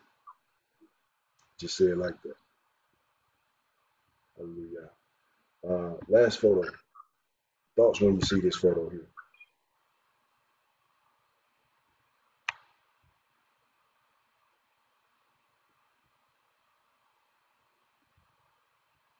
It's a female, by the way. Lioness. Nambiti Hills. Private game line. This is in South Africa. Nambiti. Hallelujah. But let me see. On the prowl is right. She hungry for something. She is looking for something.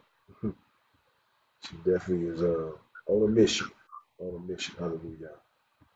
But those are the photos for today. For open discussion, I just wanted to, open the floor. The floor is open for dialogue. Share your testimonies, exhortations, encouragement, answer prayers. Respond to wickedness with righteousness. Y'all have heard me say it before. Foolishness with wisdom, and hate with love. Vengeance belongs to the Most High. Have you ever told your kids this? Why do you keep asking me for something I already told you I was going to give you? Anybody ever hit their kids with that? Grandkids, niece, nephew with that? That type of Yeah. stuff. Why you keep asking me? I already told you I'm going to give it to you. Now think about yourself in that situation. Think about our Heavenly Father. He's the best Father, and how we come to Him. It doesn't mean that we can't ask again. It doesn't mean that. Go ahead. Somebody has something? But it doesn't mean that we can't ask again, but it's the mindset and how we ask. Are we truly believing Him, what He said? Are we asking in faith? Are we trusting His timing? Are we neglecting something that He wants us to pay attention to while we're waiting? Are we overlooking our faults and approaching Him with like a spoiled brat type of mindset? Are we truly believing Him? That's what that boils down to. If He already gave you the word, He's going to give it to you, then you can stand on that word. On another note, if we know He has the power to change our situation, we got to ask ourselves, why has He not changed it yet? So we have to discern that there is a possibility that He's still dealing with us about something. Got to ask ourselves the hard questions. But yeah, I brought that out. That came to my mind not too long ago. I had told my daughter I was gonna give her something, I think, and I was like, "Why you keep asking me? I told you I'm gonna give it to you." And I kind of thought about, my relationship with the Father. with the Most High, Yahuwah Almighty, and the same way, and it made me think of, we know you can ask the Father multiple times for something. It's how you ask, your motive for asking. Are you believing that what he told you already? Hallelujah. This week I found out one of my former teammates passed away unexpectedly. So family, I just want to encourage you to enjoy every day of life. Don't take any breath or any moment for granted. It was very unexpected from what I understand. And there was a brain aneurysm from what I understand. So I want you, just encouraging Mishpachah to, do your best to live stress-free and enjoy every day. I know there are challenges that arise and things come up, but do your best. Do your best to cleanse yourself of those challenges. Hallelujah. And live carefree. So I'm going to open the floor for anybody that wants to share anything. Feel free to. If not, Shirley, I think you off mute. A little feedback from you. Okay. You said what now? I was getting some feedback from you. You was off mute. I'm letting you know. So, Boy, Ron, go ahead, Aki. Oh man, look, I got so excited about something, man, from just studying this week, and it's actually over in the book of Genesis in chapter 18, right before you get ready to get into that Sodom and Gomorrah story. But in Genesis chapter 18, verse 19, the Most High is speaking, and he's talking about Abraham, and so he's talking to Abraham, to the two angels, or to the two messengers that are with him. And in verse 19, he makes this statement. He says, "For I have known him," talking about Abraham. "For I have known him, so that he commands his children and his households after him to guard the way of Yahuwah, to do righteousness and right ruling, so that Yahuwah brings to Abraham what he has spoken to him." So what I was thinking about through that passage was that it was just awesome, the fact that here you have Yahuwah talking about how he has known Abraham. He says, "For I have known him." And some versions say that he has chosen him, set apart. But when you look at that word, to know, it's the Hebrew word yada. And it means to know, and it means to basically have an intimate relationship with. And so one of the things that I noticed about that passage is that when he said that he knew him, the thing that he goes right into that basically solidifies how much he knows him, is that he knows Yah's commands, and he teaches them to his children and to his households after him. Like you were showing that this morning in the about the Torah from a Hebraic perspective, and said, but also that he guards the way of Yahuwah, which means he's basically just keeping Torah, even though it was in his written form. It was in his oral form with Abraham. All right, because Yahuwah gave it to Abraham, and Abraham was given to his children and to his children after him. And that is how the Father was saying, "This is how I know him, because he guards my commands." And then conversely, when you think to the time of the Mashiach, he said that many shall come and say, "We did this in your name, we did that in your name." I think it's in Matthew 7. And he says, "Depart from me before I what? I never knew you, you workers of lawlessness." So to Abraham, he says, "I know you because you keep and guard my commands." And then the Mashiach says, "I don't know you because you don't keep the commands." And so I thought that was something that was just very powerful to me, that for him to know us means we have to guard and keep his commands. And the Mashiach said the same exact thing. That's good. And I yield on that. That's good. That's really good, man. And actually, Maureen, it goes back to something we were talking about earlier too. We really have to question if a person said they know him, and they're not obeying what he said to do. It's not us coming from a judgmental place. It's just it's a logical question. Some don't want to. I perceive rather that some may not want to sit down and hash that all the way out. We have a lot of people believing philosophy and theology versus what the scriptures say. If you understand what I'm saying. So we have people that are believing that, hey, what I was taught in the Methodist or the Episcopalian, whatever religion, is that we don't have to do these commandments anymore. And it's like nobody wants to, it's not, I perceive that some may not want to go past that statement. Okay, you said that, but now where did you learn that from?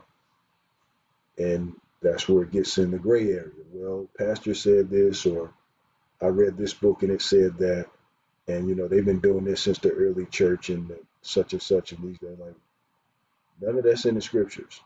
The Bible's just like you brought out, Maury. We have to, if you love me, keep my commandments. Messiah said the same thing as the Father said. So, hallelujah. But anybody else have anything they want to add before we proceed? I do. Go ahead, Koti. Okay, so how you were just saying we need to get out, enjoy life, and okay, so that's kind of an area of struggle for me because I feel like either I'm isolating myself because where I'm getting outgoing is so easy to be of the world, you know what I'm saying? And it's just not like enough of us around me all the time for me to have the type of fellowship that I seek. So I find myself withdrawing from typical. I think it was because usually I watch. I mean, I do this with you, and then I go back and I watch the Great Awakening with Dr. Howard, and I think he said something about once you come into this truth, you never feel a sense of normalcy again, or something. It was something he had said, and I think I feel like that. I have a hard time finding those spots where I feel like I can just like feel. I don't want to say normal, but like Yeah. I feel like I guess I feel like if I knew that there were, righteous-minded people who I'm always around that think like I think, that can, like, if something's too far, if it's off track, or that can just pull you back, or like keep you. Not that because I mean, like I think I've shared this before. I done gave up all my sorority sisters. I done gave up lots of family members, lots of friends just don't even want to fool with me because they don't even, what, the Sabbath? You mean you can't go, So it's like I'm just struggling to find a place of where it feels safe to enjoy life, like, I guess, like, because I don't want to feel like I slide off into the, like, say for instance on social media. I try to avoid social media because I caught myself the other day, like, I was like, you know what, I gotta quit liking on these posts because this ain't really, it's funny, but that ain't, it's like a lot of stuff. Trust me, I feel you. I had, you literally, and I'll just break it down because you said something a while ago I want to highlight, but it is living a set apart life, literally. And you realize that, man, everybody ain't doing this. Because when you start eating a certain way and you still hanging out with people that's going to the crab shack and to Red Lobster and everything like that, right. It's like, man, I can't meet y'all up there. Like, they ain't got nothing up there to meet. You know what I'm saying? And it's like little things. And you said something a while ago, was like, you said your friends was like, so you keep the Sabbath, so you can't stood out of my mind. Because they don't have the understanding that you have. Right. You keeping or walking in the Father's instructions gives you access and relationship with the Father. They're looking at it as a restriction. Well, it's the day they got the sale. Sis Belt got a sale going on, everything 50% off or everything. So they going to indulge. And they're looking at it as something they can't do if they're following the Father's instructions. And they don't have that revelation. It's sad, I'm going to be honest with you. It's a sad thing because, and I said this a while ago, even when we're called to be set apart, And it's difficult to live a set apart life, but we have to even when we're around people that ain't. And you might even be in the same household with people that's not all the way walking in the truth. You might be the only one keeping the truth in your house, somebody on the call. So that's tough. That's not easy. Um, but that's what I say. It is a lonely place at times. Lonely in the sense of, you know, people are going to distance themselves from you, but the Most High is not going to distance himself from you. And actually, it's a test and it's a preparation at the same time because it prepares us.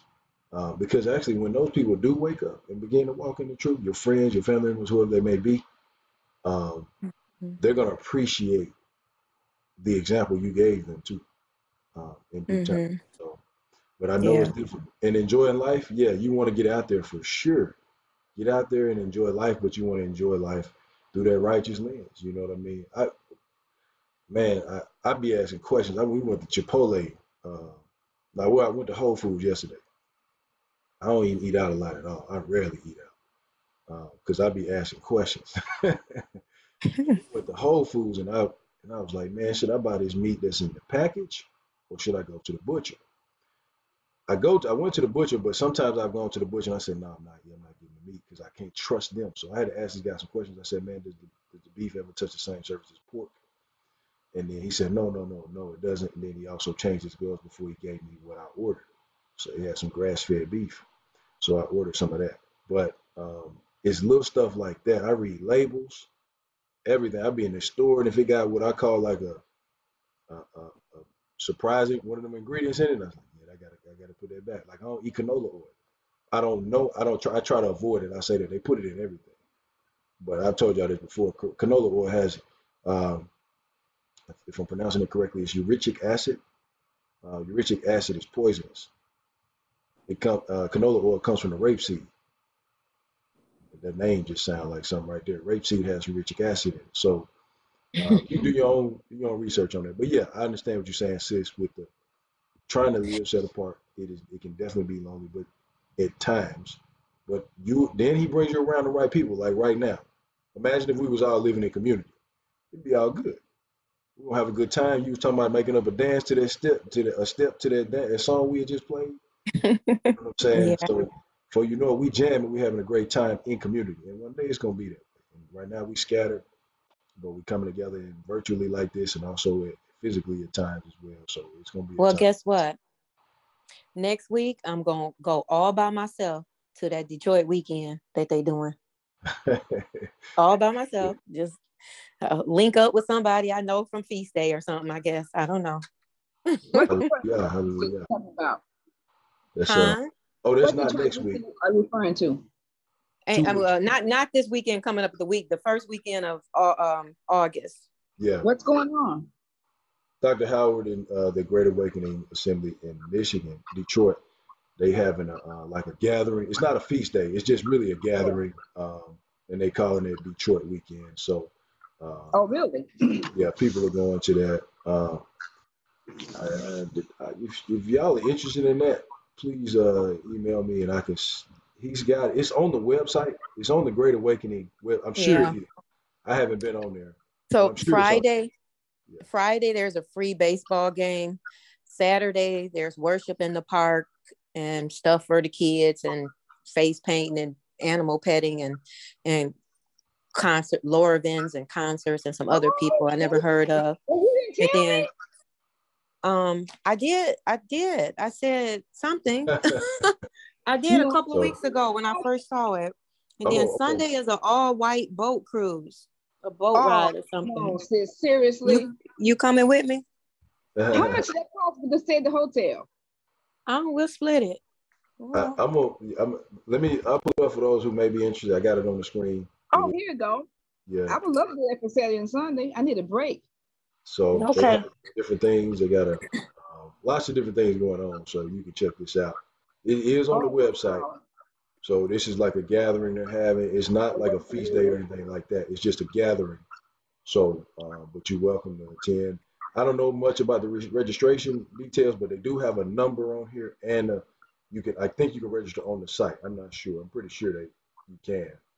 but they kind of go into the details, and I think registration is. Oh, wow, okay. So there's like an all-white cruise. They've done this before, from my understanding. Oh, This is yeah, not the they first did time. with Ronald Dalton.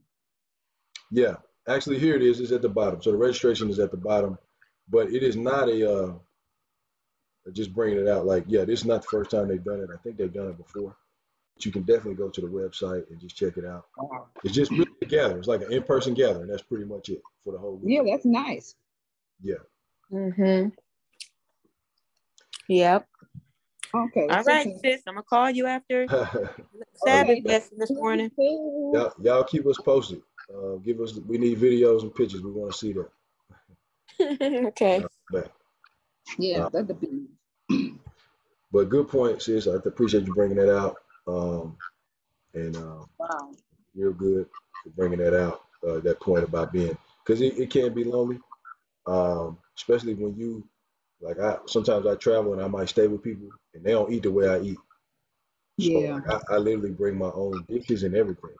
And that's what I did too in Arizona. Yeah, at one point they kind of look at me a little side-eyed a little bit, like, wait, we wash our dishes, and you know what I'm saying? But I'm like, yeah, but for my own conscience, I want to eat out my own. You know what I'm saying? Like, I just had to do what my own convictions lead me to do. I may put them restrictions on myself rather, but I may not if I got my whole family with me or something like that. I may do it a little different. But me personally, I put my guard up, just like I try to guard my gates with the word, and one of the gates is our mouths, right? Appetite, food we eat, take in. So, but people might look at you a little sideways, like, wait, man, you got all these dishes, man. We got all kind of dishes and stuff here. I'm like, yeah, but this the way I do it. So, appreciate you. One more thing. So next Saturday, I'm riding over to Mississippi with my cousins for our family reunion, and they some wild folks. So y'all might have to, you and Moray, Ron might have to come rescue me from Collins, Mississippi. Yeah. I might have to run. They gonna try to have me at the boom boom room and all that old kind of stuff. Hey, hole in the wall.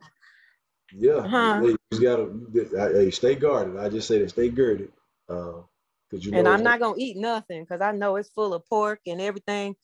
They might. I don't know. Mm-hmm. I recently had to turn down some food that somebody offered me. It was one of my older family members. She's cooked this mac and cheese, and man, when I say it was like. It was that old country style mac and cheese. But now that I guard myself, I was there recently around her, and she offered me some. And I didn't answer her immediately. She's like, take you some, and we got to talk about something else. And then before I was leaving, she offered it again. So I was like, I'll go ahead and take some. Now, I didn't have any intentions on eating it, but I didn't want to let her down. But really, where I brought it back to a certain house I was staying at, and they, if I recall correctly, they ate it, and I knew I wasn't gonna eat it. But she being, she knows that she did acknowledge. She was like, I know you eat different now and everything, and I ain't want to tell her that, hey, they put pork and cheese too, depending on the enzymes they use, and I ain't vetted the mac and cheese that you're using. Velveeta, by the way, please stop eating Velveeta if you eat that. I know, make your rotel out of something else. I just bust somebody else's bubble right there, probably. But throw the Velveeta out, throw it out, get you another cheese. It is definitely not clean.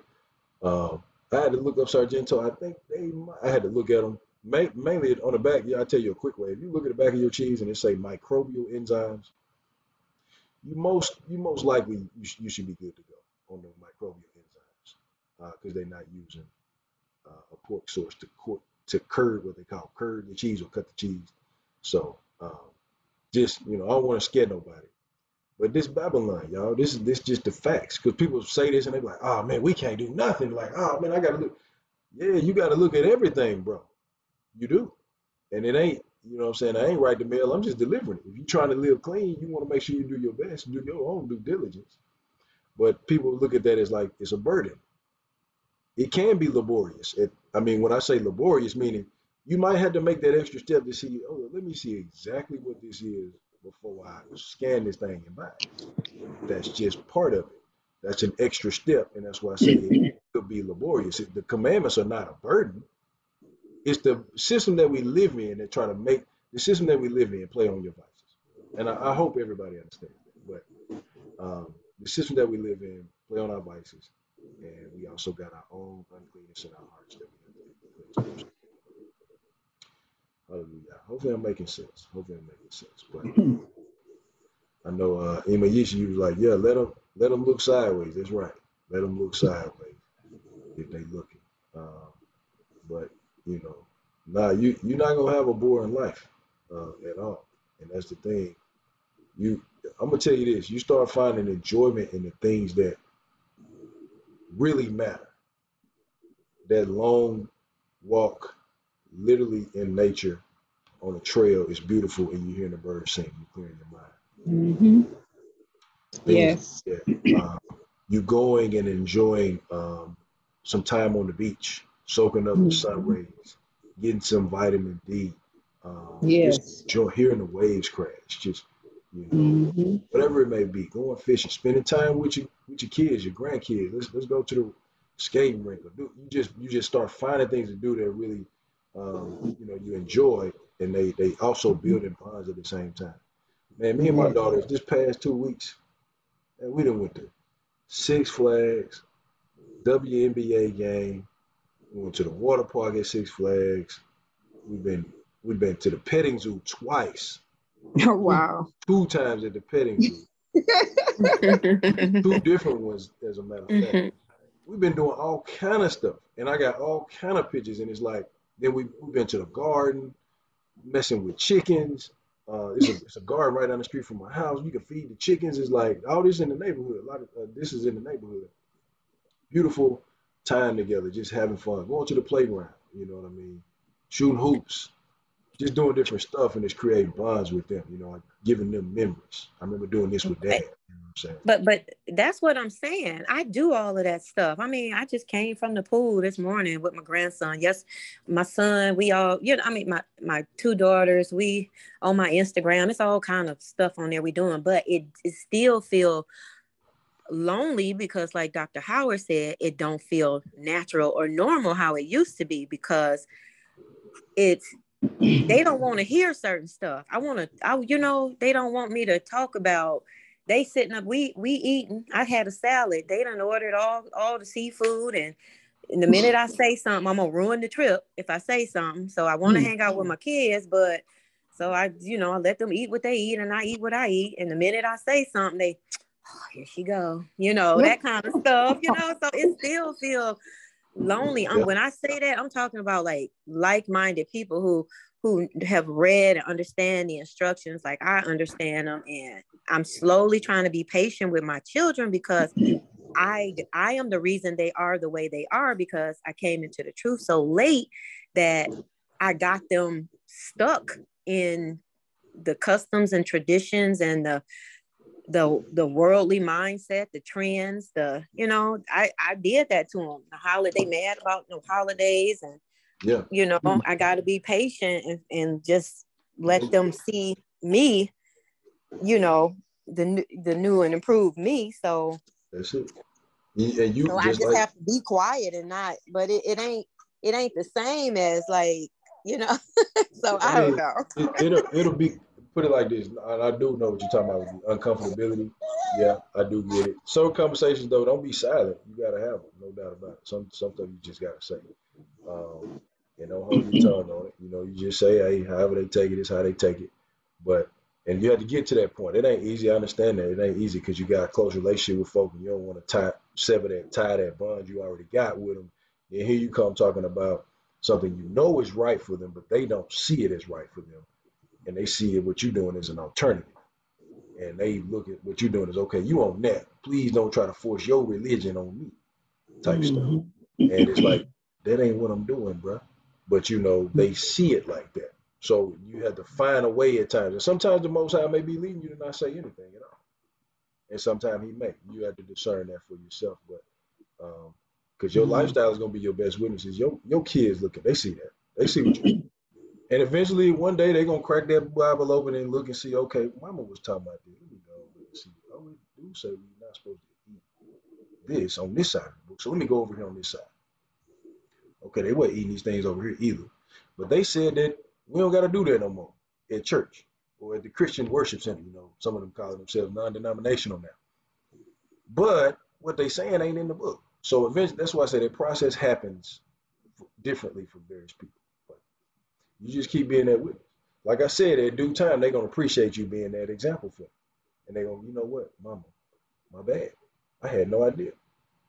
I looked at this a whole different way at one point. Oh, grandmama, you used to be on this, and I remember this 5, 6, 7 years ago, and now I totally understand what you're talking about. I wasn't there then, but I appreciate you being patient with me. So that's why I say it's a test for us too. Because patience is not easy. We know that is not easy. I don't have it, no. That is easy. They say that in the book too. It's like endure. Patience is Because it's virtue. giving you patience. Yeah, that endurance is building your patience up. It's building you up because some people push your button and you be want to snap. And it's like, man, this person is completely disrespecting me. Like, Yes.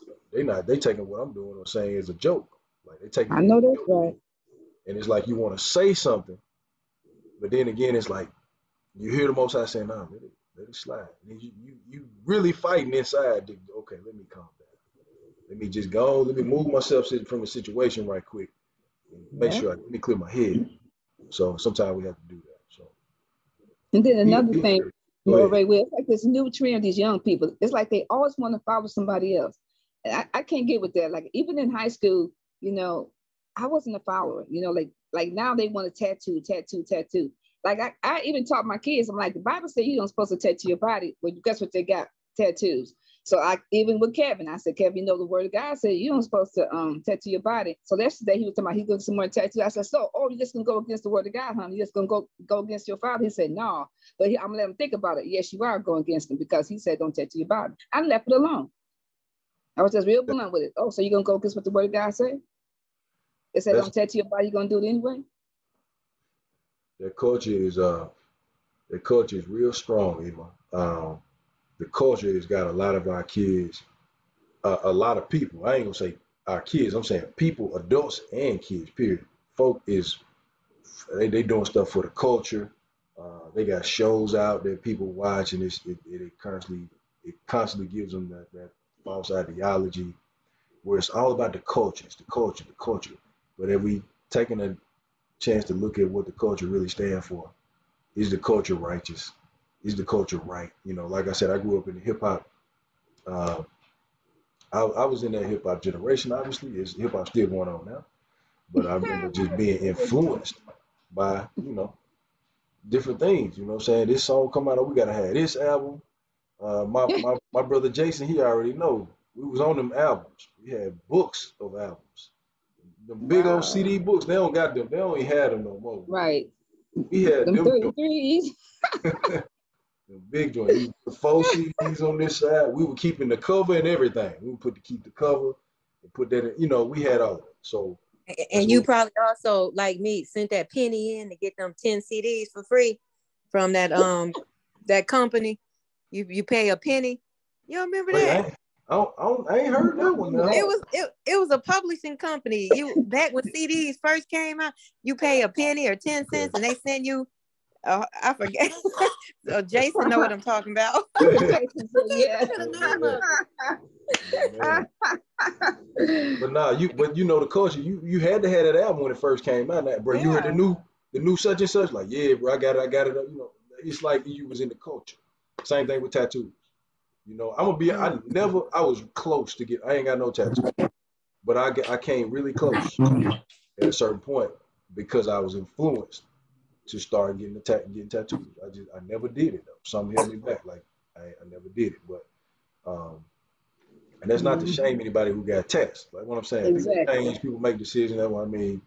People change. They know they change over time. So I seen a brother talking about that who in the truth now. He was a hooper. He got sleeves and everything. What they call tat sleeves. He got all he was What's influenced by that that. sleeve? That's Wow. basically like a tattoo sleeve. All kind of Okay, different Oh, things. your arm. They put sleeves mm, on their legs too. Like I know people that's tatted all over. They like human canvases. I can't do it. I don't Straight want up. nothing sticking in my body like that. Yeah. So And as they get older, it look a mess. Those older people who did that, Yep, I I've saw seen that before. photos. Yeah. All that's on the one thing. legs.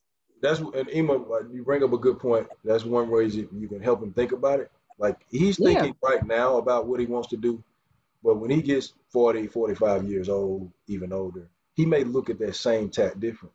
Now, obviously, when you talk to a young person like that, you're like, man, nah, you know what I'm saying? I'm good. I ain't gonna be thinking like that at 40, 45, you know what I'm saying? I tell people sometimes like, I ask them how old they are, and they be like 23 or something like that. Like, man, your mind gonna change 4 times before you get to 30. I'm telling you. Your philosophy gonna change 4 times before you get to 30. Right. I have a question on tats. That the way I read it was that people who have tats, the reason why it was wrong was because they were worshiping the dead as they did it. In other words, you're worshiping a god. I just can't see a little butterfly, somebody tattooing on their body, and God's going to go up there. The Most High is going to say, well, you know, you're sinning now. Because there's No, it's not there's sin, no, though, there's no Richie. wait, hold It's on, not wait, hold on. sin. It's the worshiping. I don't have any tats, but I'm just saying, it looked like to me, it says it's the worshiping. And to me, it looked like we're putting more burdens on people than they should be. Because if they're not worshiping the dead or putting tattoos about their dead parents on their body, I just don't understand what the issue is. Because to me, it looks like some folks say it's just tats in general, and otherwise it's tats when they're worshiping another god because they're doing it to the underground. So I just don't understand what the issue is. I heard a If you look at lesson the on original, that said that there was a lesson somebody did about that tattoos, and if it wasn't sacrificial or worshiping the dead or some kind of idolatrous type tattoos, that it was okay. I saw that. That's what I heard as well. Yeah. And the way that's the way I read it. Yeah, if Okay, you let's look go at the original context. 28 then. Leviticus 19 and 28 says, you should not make gashes in your flesh for the dead or incite any marks on yourself. For the Period. dead. Historically, scholars have often understood this as a warning against pagan practices of mourning. Right. Pagan practices of mourning. It was for the dead. I bring it out like this. So it is talking about in regard to making marks for the dead, we know. And most people I know, I don't think I know too many people that don't have RIP tattoo if they got tats. Oh, okay, Or somebody's face on there. I know quite a few that do. I will say this. We also are not to, and this is what I say, the way I look at it like that, obviously not for the dead. And then another thing is that, think about it. You are, you're doing something to your flesh that's a permanent mark. It's not somebody you can take off. I know they got the temporary tats begins with an H. I can't think of the word right now. People do that where it goes away in a few weeks. It's kind of like bodily enhancement. Yeah, they look at it as like that or whatever. It's decorative, like jewelry almost, but it's not permanent. But you know, it is. And also when you do put it like this, because I bring this out too. Since we talk about this, when you do that, you are actually cutting your flesh too. You're marking the flesh when you use a tack gun. So it's not harmless in that regard, where it is actually doing a bit of damage to the flesh. And what do you have to do after you get attacked? You have to let it heal, right? You got to do a process where you put the Vaseline on it or the oils on it, and you got to let it heal. So there is a marking of the flesh. Now, in regard to what it's done for, is that we know that you're not supposed to do it for the dead at all. And I just let people, they had to pray about it, make their own decision. But I say you are, in a sense, you're doing a bit of damage to your temple, and you have to make sure you have that conviction on that. You know what I'm saying? Because some people might say they want to put a scripture on their body. Somebody might say they want to put a scripture on their body. I say, okay, I understand what you say. But that's why I say that you have to make sure you got the absolute okay from the Most High if you choose to go that route. We know you're not supposed to do it for the dead. That's pretty much straightforward. But as far as doing it for other reasons, I try to bring that out. I haven't had that direct question yet from a brother on or sister on Perceive, but I feel that I could bring it out here right now. But I look at it the same way, like, you know, was just talking about piercing the body, but we have earrings. The Father even said, I'll put earrings in your nose and earrings in your ears. He also said he'll take them out as well, but there's a reason behind it. You know, there's a reason for the earring, yeah. There's a reason behind it for the earrings, you know what I mean? But at the time, he also said that, you know, I will put them in your nose. So that's at the same time. I got earrings in I got 3 holes in my ear. And the Father used me to write a Bible. So I'm just looking at it like, I'm just looking at it like, okay, maybe people have to do it for their own convictions, but that, you know, if it bothers you, period, then of course, the sin is to yourself. If you believe it's a sin, then it is a sin to you. But at the same time, I'm just saying, you know, maybe want to be careful about, you know, telling people, you know, they're in sin because they have tattoos on their body. So yeah, you always want to keep it in context of what sin is. Basically, the commandment was about making a mark for the dead, and the other one is we know we also not supposed to destroy our temple. That's why I say I always bring that part out, or I feel led to bring it out right now. I haven't had that direct question yet, but I feel led to bring that out. You had to go with your conviction that the Most High gives you. Me personally, I never got attacked, but I got pierced before. I got 2 holes in my ear, so I don't wear earrings anymore. But there was a time period. Didn't the Hebrews wear earrings and they take their earrings off? They made their golden calf. God said, "Oh, Most High God said, oh no, you weren't supposed to pierce your ears." No, because they had earrings in the ear that identify who they were as the people.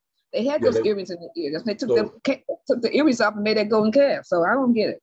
So there were reasons that men and women they definitely adorn themselves with jewelry. If you look back in the scriptures, no doubt about it. And there was also the earring was also used to mark a man who was at one time in bondage as well. If he came to that, I'm summarizing this because we're not looking directly at it, but if he came to that year of freedom and he wanted to remain with his master, then the master would take his ear and put an earring in his ear. So there's a reason, there's a purpose for the earring. And also we know that men, kings and queens and men and women, they adorn themselves with jewelry, rings and things of that. These things are removable, but a tat, actually the ink actually goes into the skin. Yes. And it stains the skin. So it's a whole different. That's a needle. Different. That's dug in your skin for a very long time to get a certain printout. Now I will say this too, because people bring this out, since we're talking about these types of things. Smoking. Okay. Put it like this. So smoking, I used to be a smoker, so I can talk about this from experience. The reason people smoke is because there's a 2 cell line layer in your lungs. So when you smoke a substance, it gets into your bloodstream quicker. So you feel the effects of it quicker. That's not, however, the most optimal route for the substance to get into your body. It's actually through your digestive system. Yes. But smoking in itself, when you inhale combustible material, when you inhale carbons, when you inhale these types of things, you're not only getting what you were trying to get, the substance in your body, you getting everything else that you burnt up as well into your body. The paper, the chemicals used in the paper. It don't matter if they got chemical-free paper. You're still inhaling paper in a gas form. So it brings with it its own risks as well. And smoking is inherently dangerous in its own regard. Like I said, I smoked for a very long time. I don't look like what I've been through. All praise to the Most High. But yeah, I smoked for a while, quite a while. I don't know if I want to give out the number of years, but quite a long time.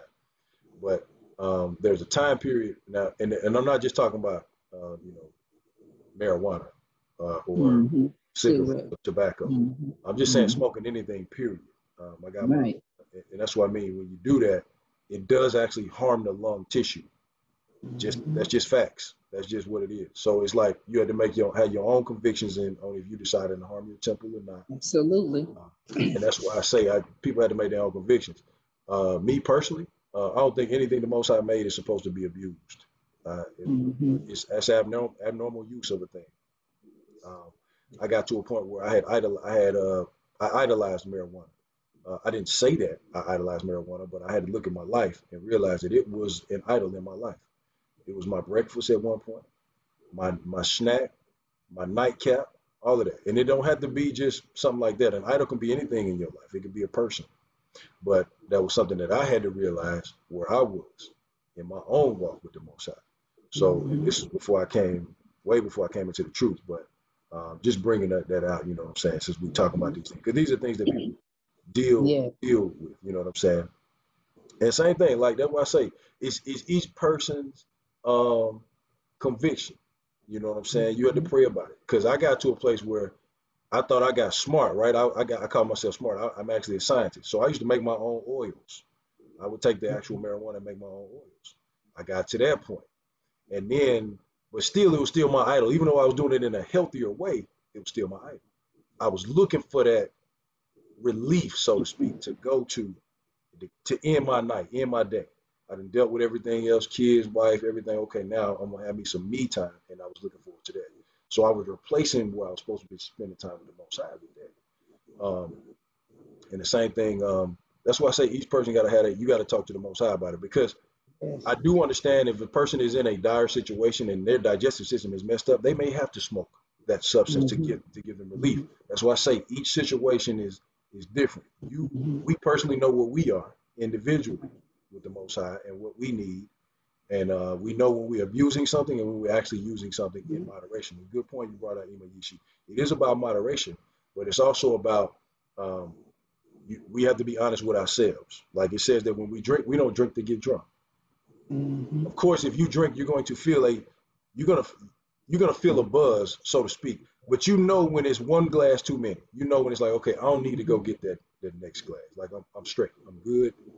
I'm straight. You know that. Sometimes with the other substances, it's a little difficult to call that. And that's why I say each person is on. That's why I say each person has to come to the Most High on that. I think the abuse of anything is obviously is wrong. It don't matter what. It could be the abuse of food. Whatever. I know that's right. That's what they said too. They said even you can be sinning if you eat too much, because you don't just make yourself full, you know, just enough. Yeah, you eat till you what they call satisfied, not full. Yes. And we've been taught a different way in this society. We eat all kinds of stuff. And same thing when it comes to and that's why I say, obviously, somebody asked how you can overcome that stronghold. Honestly, I just be straight with you. I got to a point where I realized that me doing this on a daily basis, it was something that I no longer wanted to do like that. I enjoyed partaking, but then it was like I'm realizing that I no longer had control over it. I know that's right, Moray. I take me a time out, like I'm good. You know what I'm saying? I ain't gonna smoke for however long it was. I decided, but then after a while, that willpower fades away. And it's like, well, let me go ahead and, get back to what I was doing.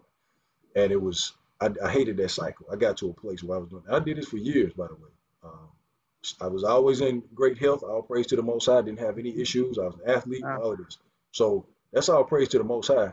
I had to realize for myself, like, man, okay, I'm going through this cycle that I don't want to continue. And I was in my right mind even when I partook. I could function, I could go to work, I could do whatever I needed to do. So it wasn't impeding me. It was now just an idol. It was something that I did. It was so habitual. It was like a habit that I did. Very bad habit. That's what it is. It's a habit. Was leading me away. I realized I used to waste time doing it. I had to be real with myself. I just had to be real with myself. Exactly. I used to waste time.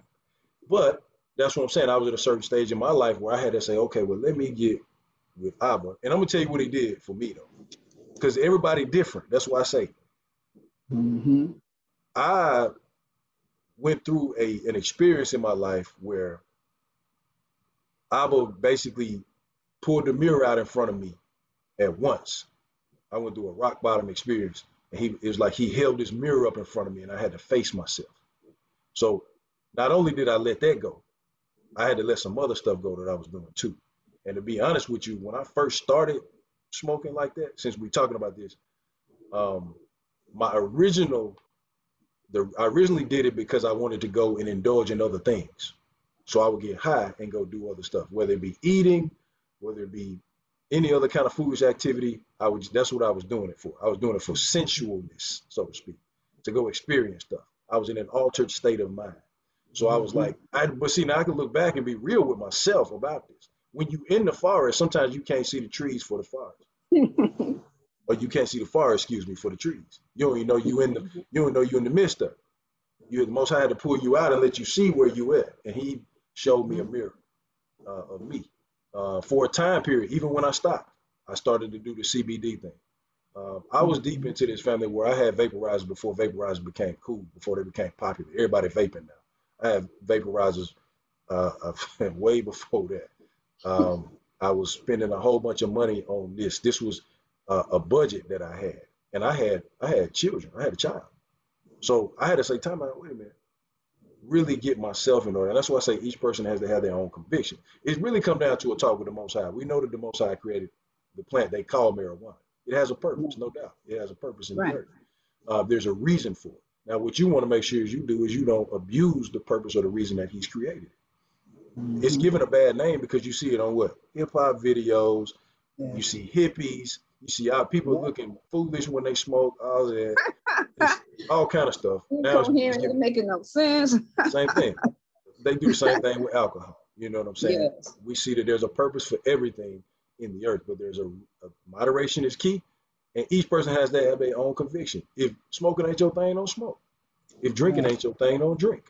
But, that's right. Excuse me, smoking, please don't smoke. But indulging in marijuana is what I'm saying. If that's not your thing, don't do that. But that's why I say get your understanding of it from the Most High.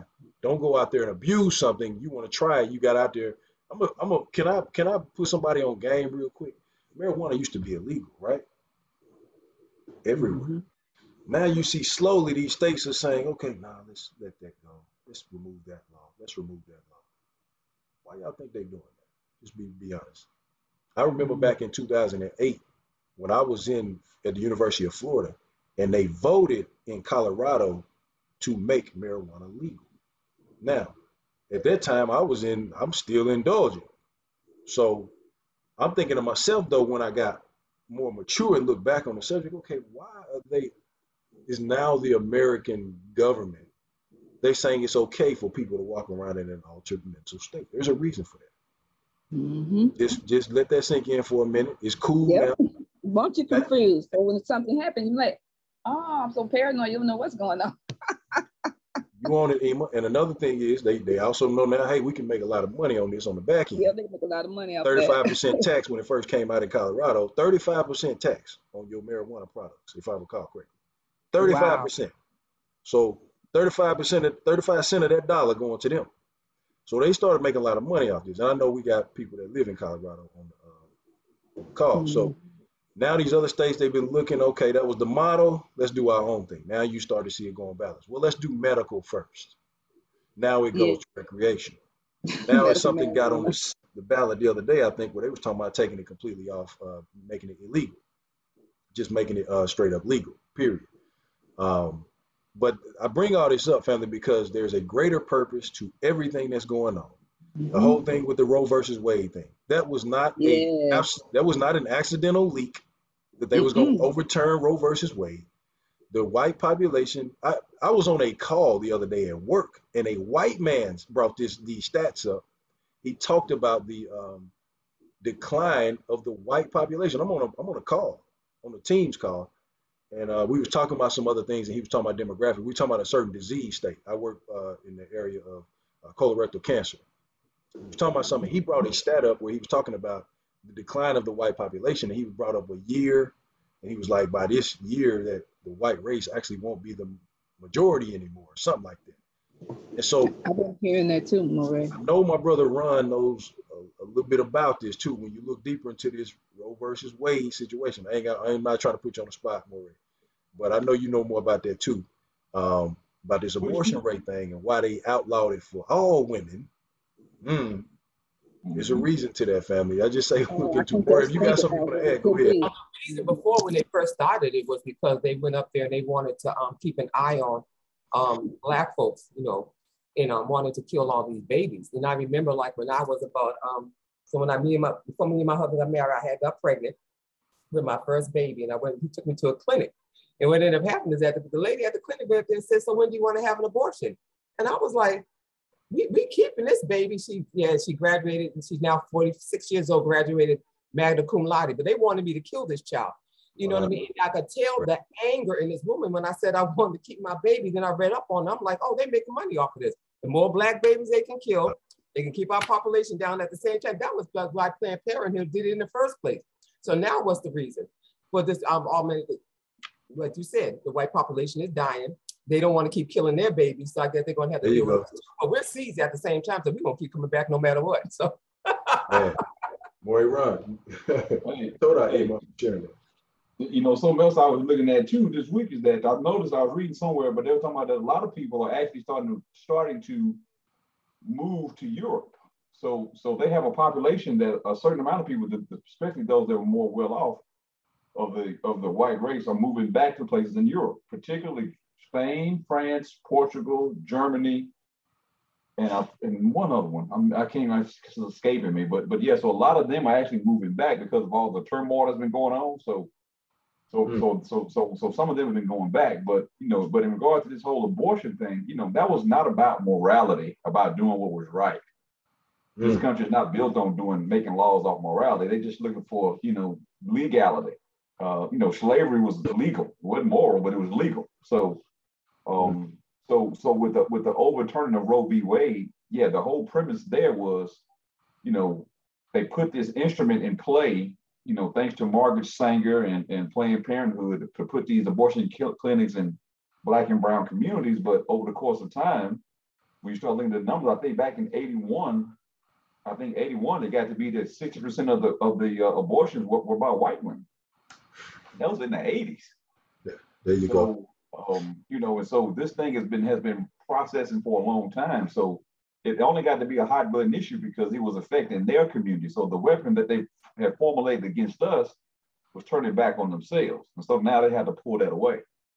That's a good point. One thing that I'm watching for, and I want everybody to be watching for, that pretty soon you're probably going to start to see some legislation to come out where they're going to be providing something to the degree of some type of tax stimulus, some type of tax, incentives or something for citizen mothers. The key word is going to be citizen when you hear that. But to help, help provide subsistence or support to citizen mothers, to have children or that are having children. They actually already have that, Moray. I had my college roommate reached out to me just a week ago and told me that she got a Helping Hands agency where they help folks, but she saw in her licensing criteria that they want a prenatal care coordination. This is Wisconsin, part of it, but it's been out for a couple of years, but people were abusing the funds, buying cars and not really doing the prevention with the pregnant girls. And so now they made the criteria where they need a licensed social worker and a dietitian.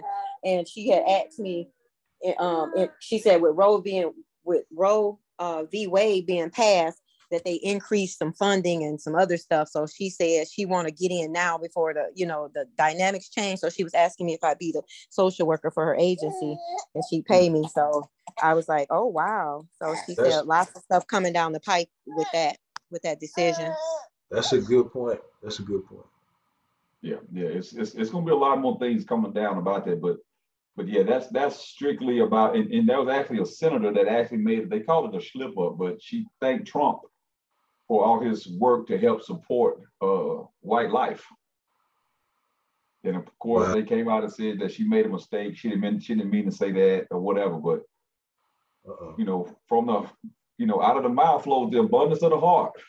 Hey, good point, Moore. I appreciate you bringing it out too. And I know Ms. Makata is it's been a real lively discussion. I think it's good for us to be able to just sit down and chop it up and talk about the application of the scriptures directly, practically to our lives today. And this is what we living in. We should be aware of things that are going on. We living in this Babylonian type times. And I want to make this clear. You seek to live in peace with all men. So that means your neighbor, your Asian neighbor, your white neighbor, whoever they may be, the person you work with. It says you seek to live in peace with those people, if possible.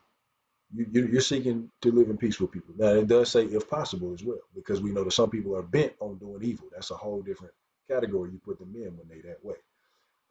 But you don't go around, with your judgment stick out, you know what I'm saying?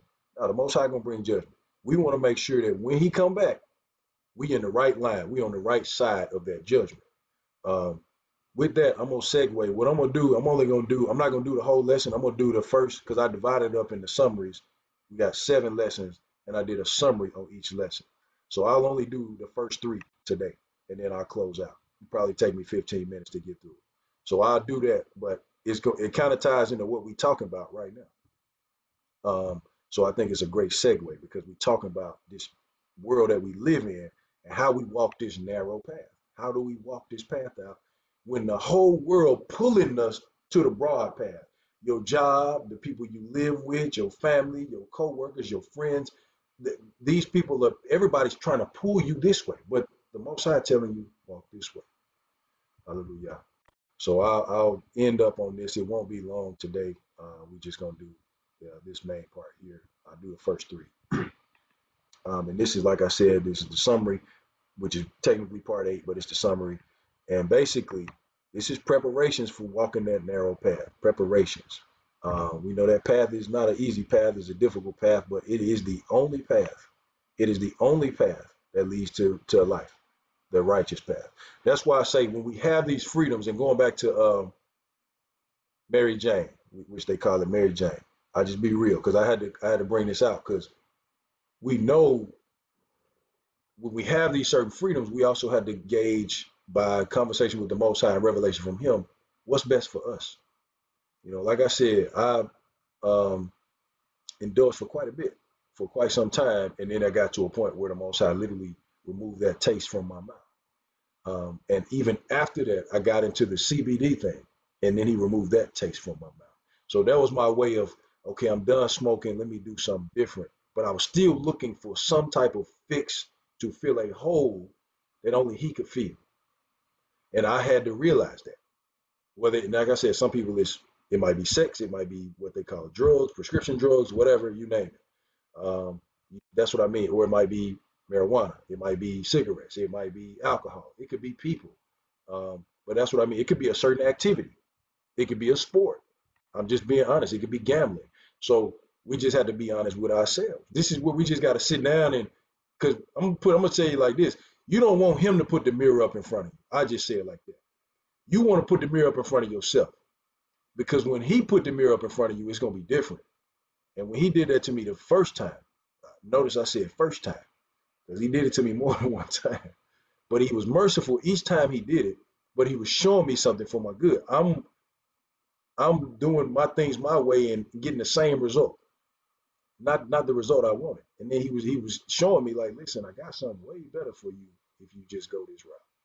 And I finally got to the place where I got to the end of myself, and I said, okay, Abba, have your way. And not saying that you're not gonna make mistakes, but if you committed to saying, okay, Abba, have your way, I'm gonna follow you, he gonna walk you to this place, and you'll be able to look back when you get to this place and be like, man, I'm glad I went through that, because I don't know if I would have got here if I didn't go through that, or if He didn't show me that.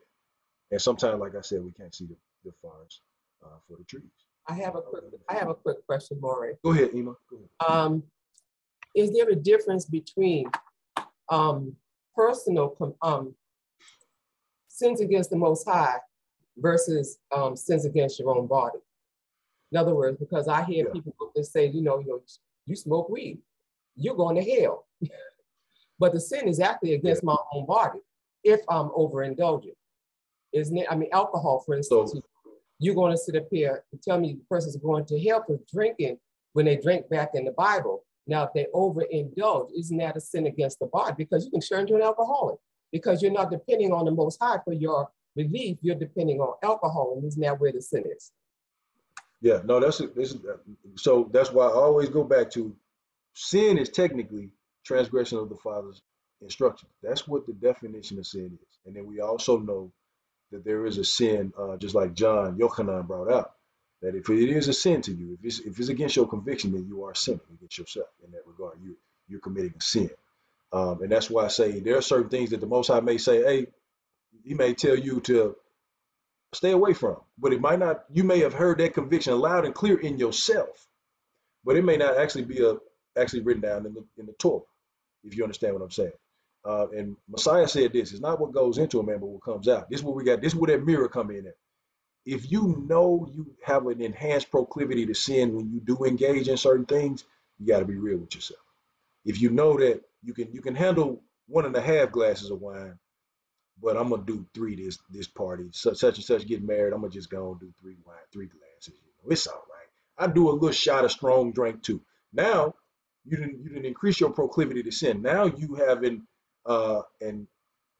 enhanced capability, rather, or so to speak, or capacity to be out of character with the Most High's word, because you put yourself, even though you knew where you was and you was good with 1.5 glasses of wine, you gave up strong drink a long time ago. Whatever the case may be, and I'm just throwing scenarios out there. What I mean is, technically, sin is what is written down. The Most High tells you what sin is: transgression against His law. Now we know it's a sin to be drunk. Technically, the way THC works in the body at a certain level, it's kind of like you are, in a sense, being drunk, or being in an altered state of mind. So that's why I say each person has to know. That's why I say it really comes down to spending face time with the Most High. And if you cannot gauge that, honestly, and be real with yourself, whoever the person may be, then they have to be, you have to be honest with yourself and say, okay, maybe I need to let this go. Maybe I need to put this down. Maybe I need to seek the Most High for a season on just this. You know what I'm saying? Just so I can be straight in myself and make sure I'm walking the right path that He wants me to walk. So, because like I said, there are definitely benefits. Like, I'm a scientist, so I know that there are benefits to THC and CBD. There are health benefits to it.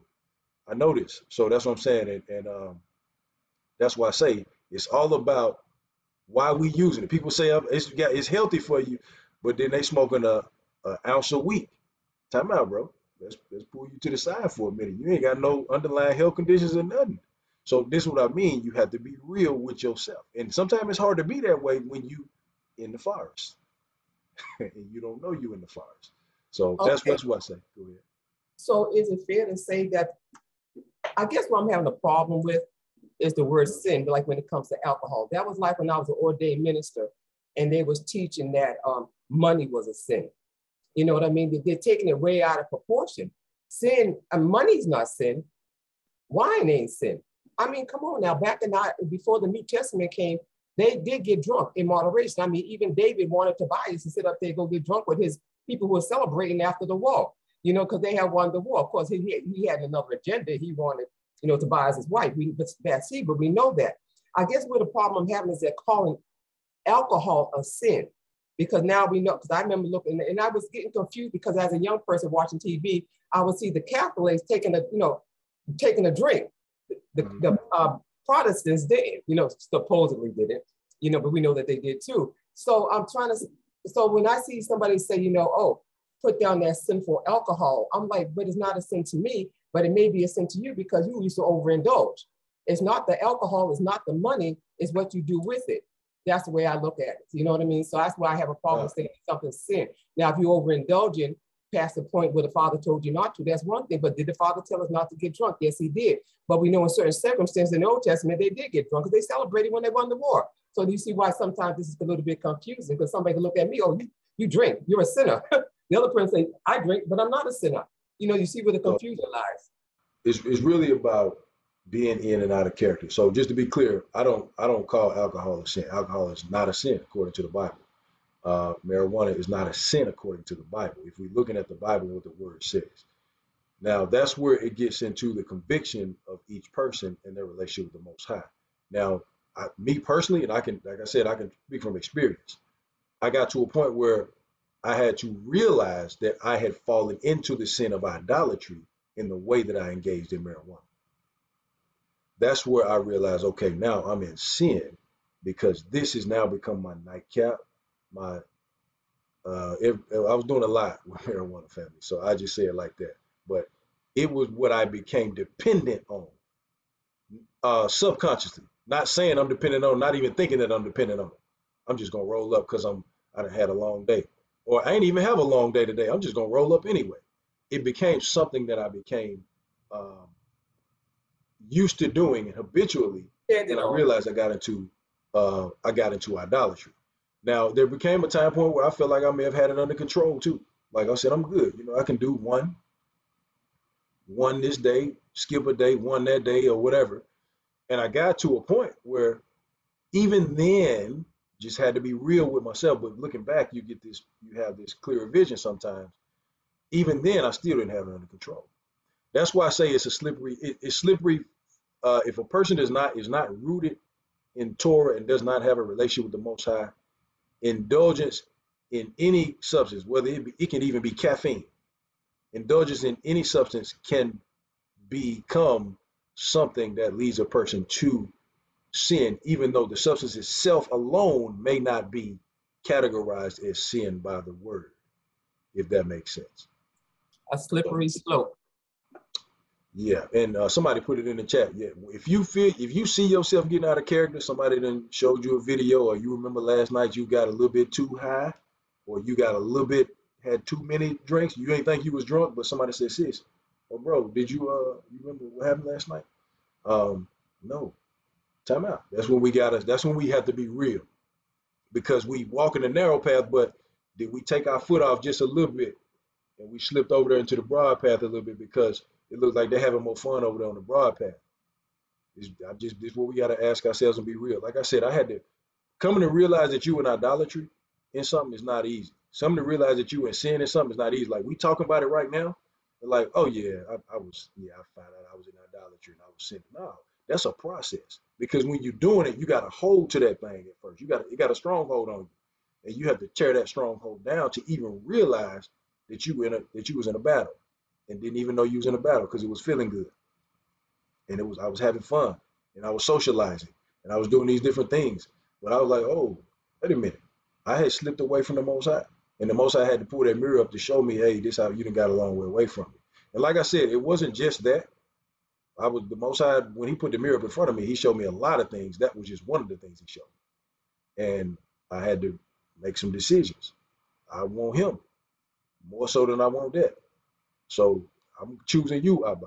And that's why I say, I just leave it at that for right now. Maybe we can do a talk on that, specifically marijuana, one day, since I know that that's a stronghold for some people, and some people, even in the truth, may still engage in marijuana, quite a bit.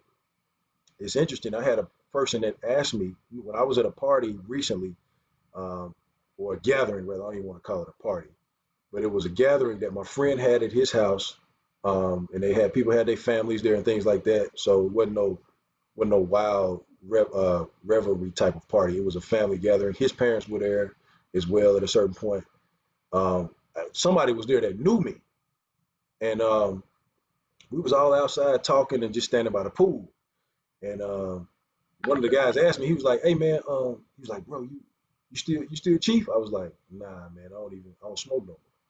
And this person knew the old me though. They also know what I do now, but they still felt led that they could ask me that maybe he still do something like that. Maybe he's still in that. Then I let him know I don't chief anymore. I don't smoke. But that's what I mean. And sometimes we had to be, when we on this narrow path, we have to, even though, that's why I say, and you bring up somebody else brought this up, or maybe I'm thinking this, we don't want our freedoms, our understanding, we don't want that to become we don't want to be a stumbling block to somebody else. Case in point, when you are at a feast day, some people have overcome the demon of alcoholism. That's a demon. Even though we can partake, we can indulge in alcohol during certain feasts, that don't mean that we have to every time. And then some people you have to monitor because they have dealt with the demon. So I know at Great Awakening, what we decided one time with the feast day committee is we don't provide any alcohol for the feast. We're not saying people can't do their own wine if they would like to, or strong drink if they wanted to. We're not going to provide it because people have strongholds and people still battling with certain things. And the smell of liquor may even, I'm thinking about it now, the smell of liquor may raise something back up in them that they may not quite be over. And it could lead them down that slippery slope that I was talking about. So that's why I say dependence on any substance, family. We're not just talking about THC, CBD. We're not just talking about those things. It could be aspirin, whatever. Dependence on any substance, even though may not be blatantly listed as a sin in the Bible, in the Word, could lead you down a path to dependency on that thing, which is idolatry, and lead you into sin. And this is where we got to be honest with ourselves. So that's why I say I used to smoke just plainly. I used to smoke one time when I first began to smoke. I used to smoke and I wanted to eat. I wanted to eat, and I would eat a lot of food. I am not making this up. So, but I just bring that up, just trying to give everybody an understanding of what I'm talking about. But maybe we can talk about that at another time point, and and I can make some things a little bit clearer as the Most High leads me to. Hallelujah. So I got my 5-year-old with me right now. So I'm gonna do the first 3, y'all, and then we're gonna call it a day. But Nougat, you want Papa? That's my boo right there, my 5-year-old. So hallelujah. So today, fella, we're gonna close it out. But I'm gonna just do the first 3, so I'll do the rest next week. But we talking about the narrow path. We know the narrow path is the path that we have to resolve in our hearts to walk that narrow path. And since we talking about it, just case in point, what if Abba say, hey, what if you feel Abba leading you to put the marijuana or the coffee or the alcohol or whatever it may be down, even though it's not itself listed as a sin? What if you feel that? That's what I'm talking about there. Go ahead. I was gonna say, well, that makes sense then, because now you have the Father leading you. For instance, if you're on marijuana and you sit up here sleeping all day long and he has a job for you to do and you're not doing it, then he may take that taste out. Hopefully he does take that taste out of your mouth. You know what I mean? If you have a problem with it, hopefully take that taste out of your mouth. I'm just talking about in general, you know what I mean? But you have to be led by I would say you have to be led by the Father, not to put it down. That could be your own conviction or him telling you, either way, you should put it down then, because now you're being disobedient. Yeah, I hear where you coming from, and that's a good point, because if a person does feel that tug, they gotta search out that tug that they feeling. Like, wait a minute, I'm feeling a certain type of way. Let me see what Abba really telling me on this. Is this me or is this him? You know what I'm saying? If I, so each person got to seek the Most High on that. And that's why I say, because there are some areas where we don't see things written. Certain things maybe not be written in the Bible or the scriptures, but we have to seek the Most High on that. Hallelujah. So in part 1, this is our introduction, and we looked at what that identifying what the narrow path is. That's what we looked at, right?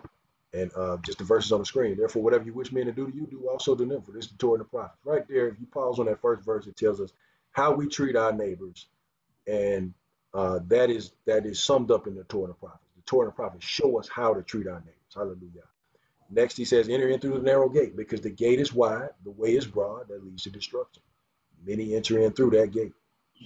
And he tells us why. You notice this word on the last sentence right here? He says, because the gate is narrow. He says that's why people are going to take that broad path, because they're going to look over at that other gate and be like, yeah, sis, you can't do nothing no more. You know, like you were saying, Ema Felicia, you can't, what you saying? You can't come to you can't, you can't have Christmas? Because the gate is narrow. Right. So the way is hard pressed, which leads to life. He says there's going to be few that find that gate. Few going to make that decision that I'm going to go ahead and go on this path right here. This the one going to lead me to paradise. That one over there look like paradise right now, but it go right off a cliff. It's a facade. Okay. And when that curtain open, they're going to see it's a drop off. But this one right here, path might have a few blocks. I might have to cut some bushes down and walk through that thing, but I'm going to come to this big opening at a certain point, and it's going to be paradise. That's the one that lead to life. But he said that's awesome right there. Hallelujah. So all praise to the Most High. We know this is how we learn how to treat each other, right? The Father's instructions teach us how to treat each other and how to love Him. Hallelujah. And for sake of time, like I said, I'm gonna go through these, but I may recover these next week. I feel like the discussion has been real lively these past 2 weeks, so I don't really want to cut that if I feel the Ruach HaKodesh leading us to discuss. So I really appreciate the dialogue we've been having.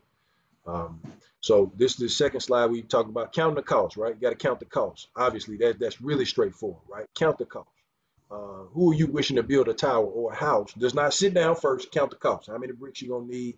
How many such and such you gonna need? How much money you gonna need?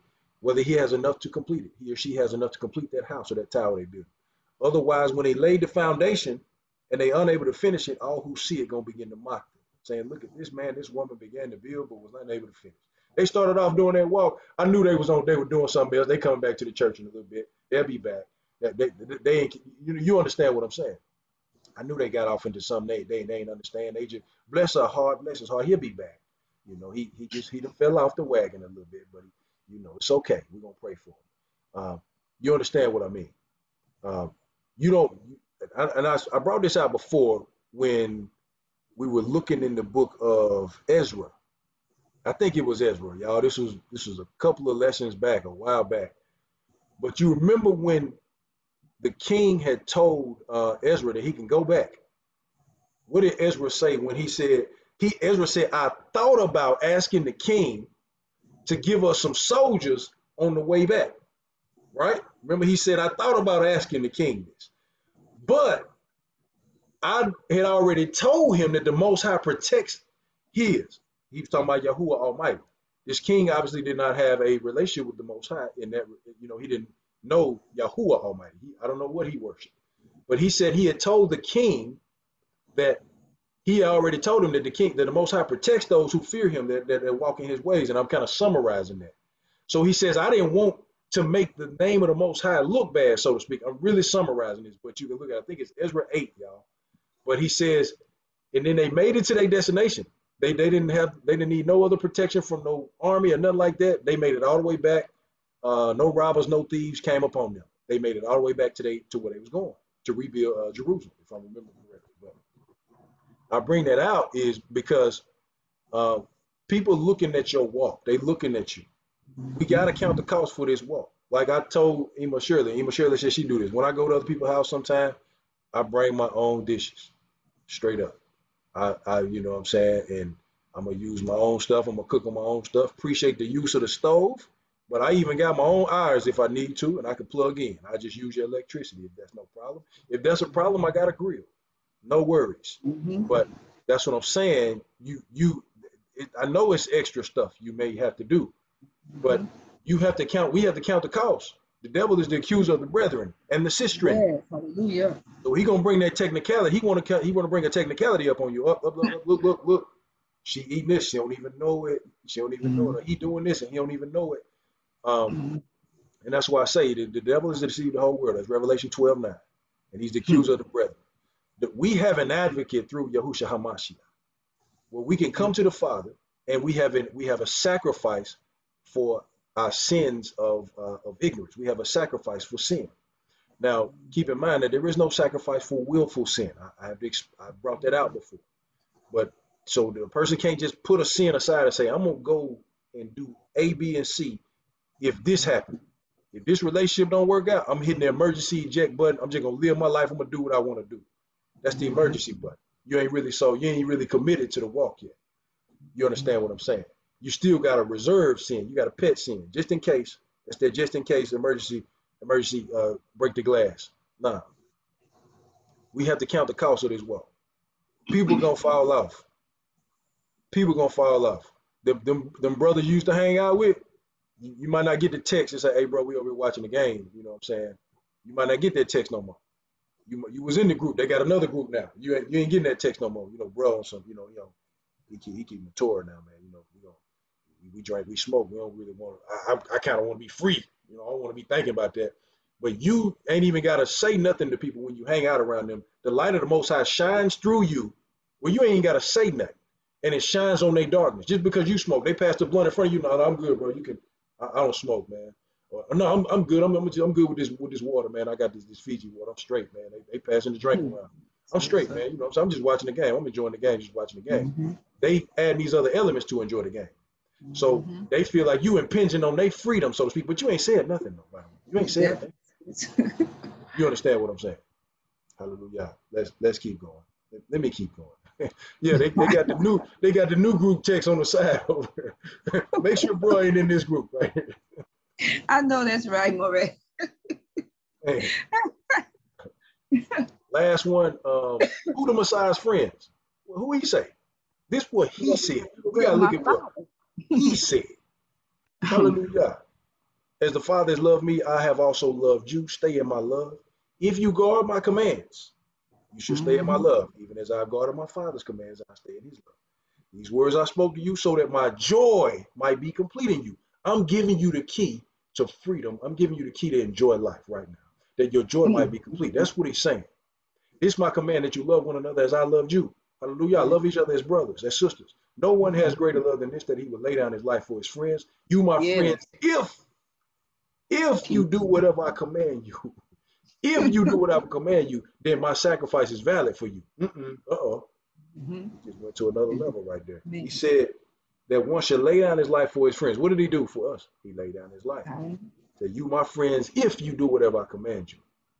And we also know another place too. I think Emma Shirley, you was bringing it out, where he says, when he was talking about who are my friends, who are my relatives.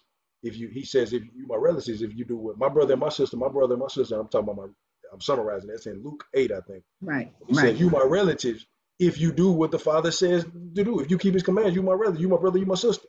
That's my family. That's it. So, and I'm summarizing that. Please forgive me. Yes, hallelujah. I don't want to it's misquote. Okay. But that's a key word right there on your screen, circled and highlighted with a highlighted yellow circle. If you do whatever I command. So these are places, family, we've looked at before. We've looked at these things while we was in the church. We've looked at them since we've come into truth, and we got a different understanding of what they mean now. We now see what he's saying to us. We can't expect to walk into the kingdom living a life of lawlessness. That's just facts. You can't expect to say you live a life full of not keeping his laws, his Torah, his commandments, his feast days, his whatever. I mean, all of his instructions, either one of them categories. You can't say that you can't expect to walk into the kingdom and you have not ever known him. Like Morey Ron brought out earlier, that's how we know him, yada him. Yada. How do we know him if we don't obey what he say do? He say do something, but we follow what a man says versus what he say do. Plainly in his Bible, which needs no interpretation, no outside philosophy, nothing. You can read it for yourself, what it say do.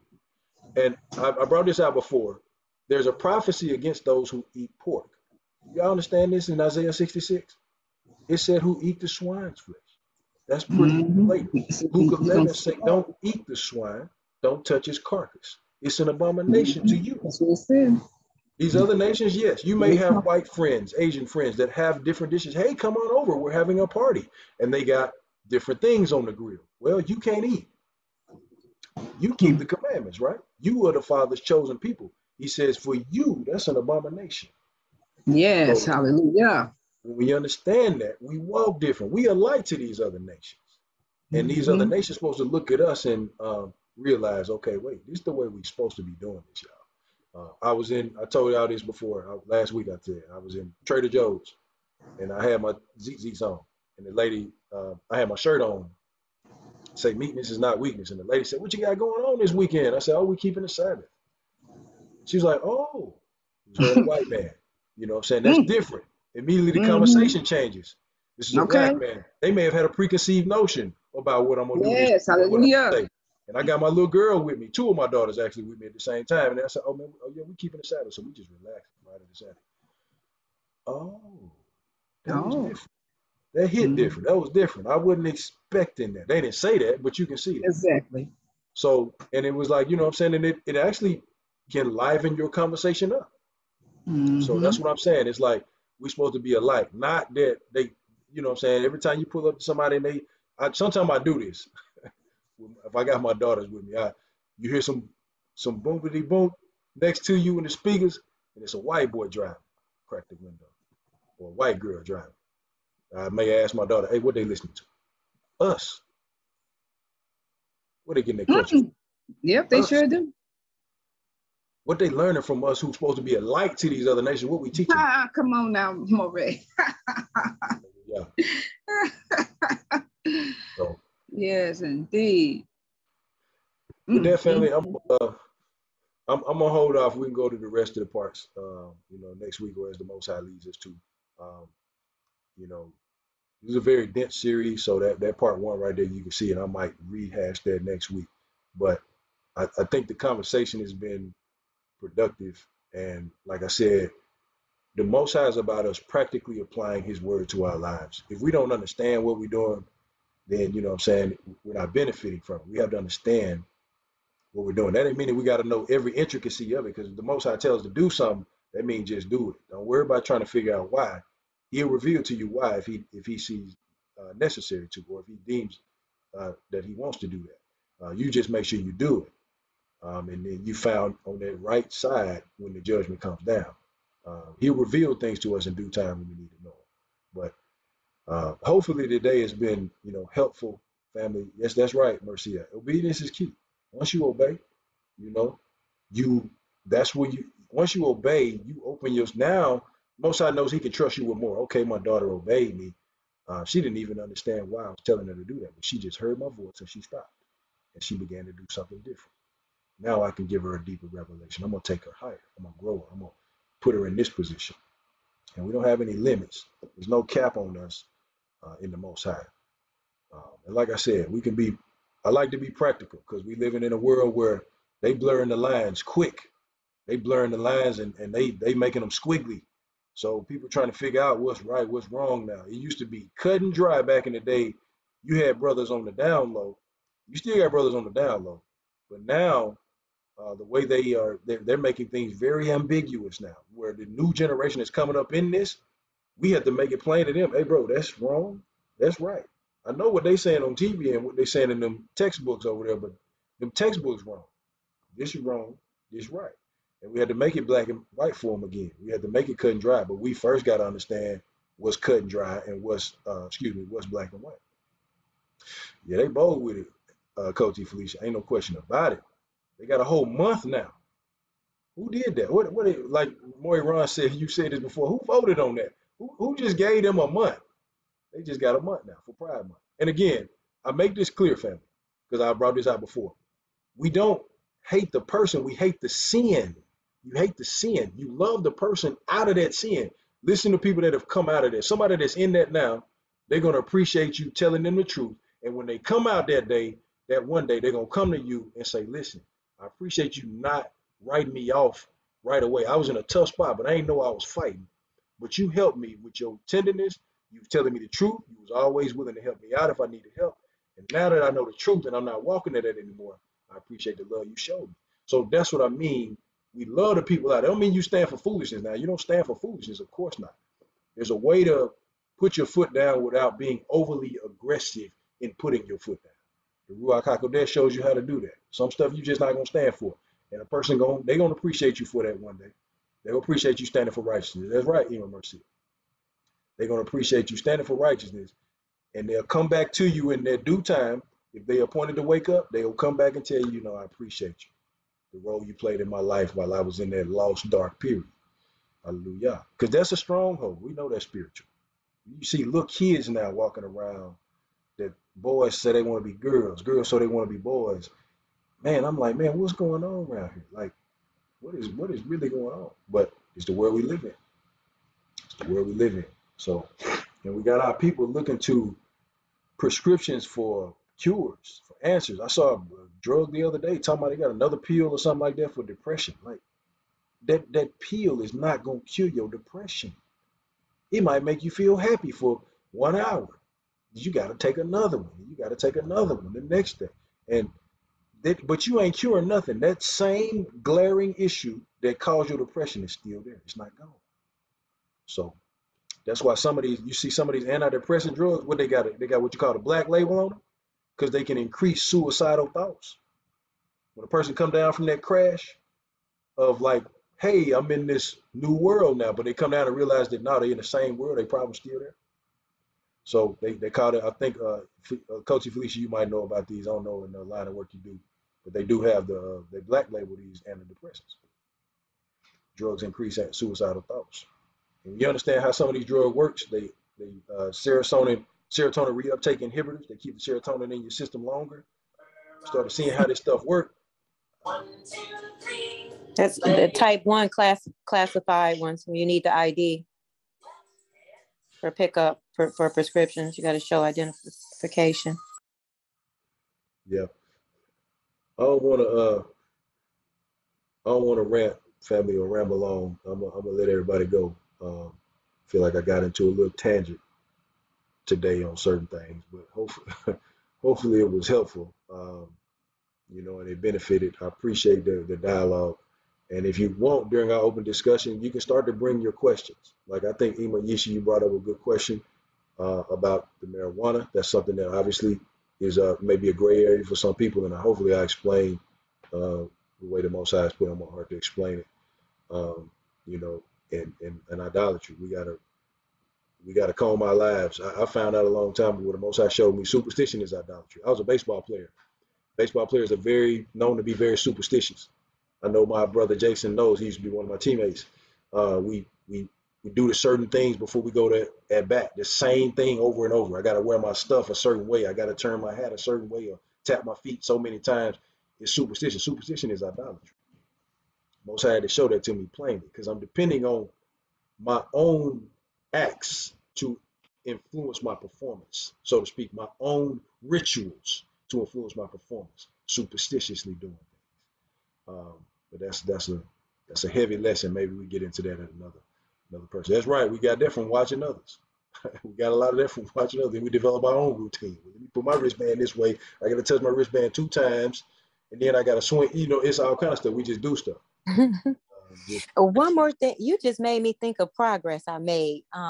When I was at the mall with my daughters, and when I think they kind of controlling the flow, I remember we went past a pole. We split the pole, and they were like, come on this side. You split the pole. I just kept. I said, that's superstitious. I said, no. So I kept walking, but guess what they did? They went back around and came behind me on that side of the pole because I wasn't turning around. So I guess that's a little bit of progress. What's that? You brought back memories. I'm thinking about my mama right now, and I'm 64 years old. You know what I mean? Yeah. And don't you walk on that split right there, because if you do, you're gonna break your mama's back. Your mama's back on the track. Yes. Turn around 3 times, and please do not split the pole, girl. You got brought back memories. So glad I don't believe in that stuff. No. Not saying that you do believe it. It can happen, because it's what your belief is. You know what I mean? But we don't believe in that stuff, so we just let that stuff go and keep on walking. That's right. That's just as bad as my grandma. She was from Georgia, right? So every time she would have a chicken bone, girl, she would hold that chicken bone, then she'd do something like make a wish or something. Yeah, make a wish. Yes. I'm not bringing that crap to my house.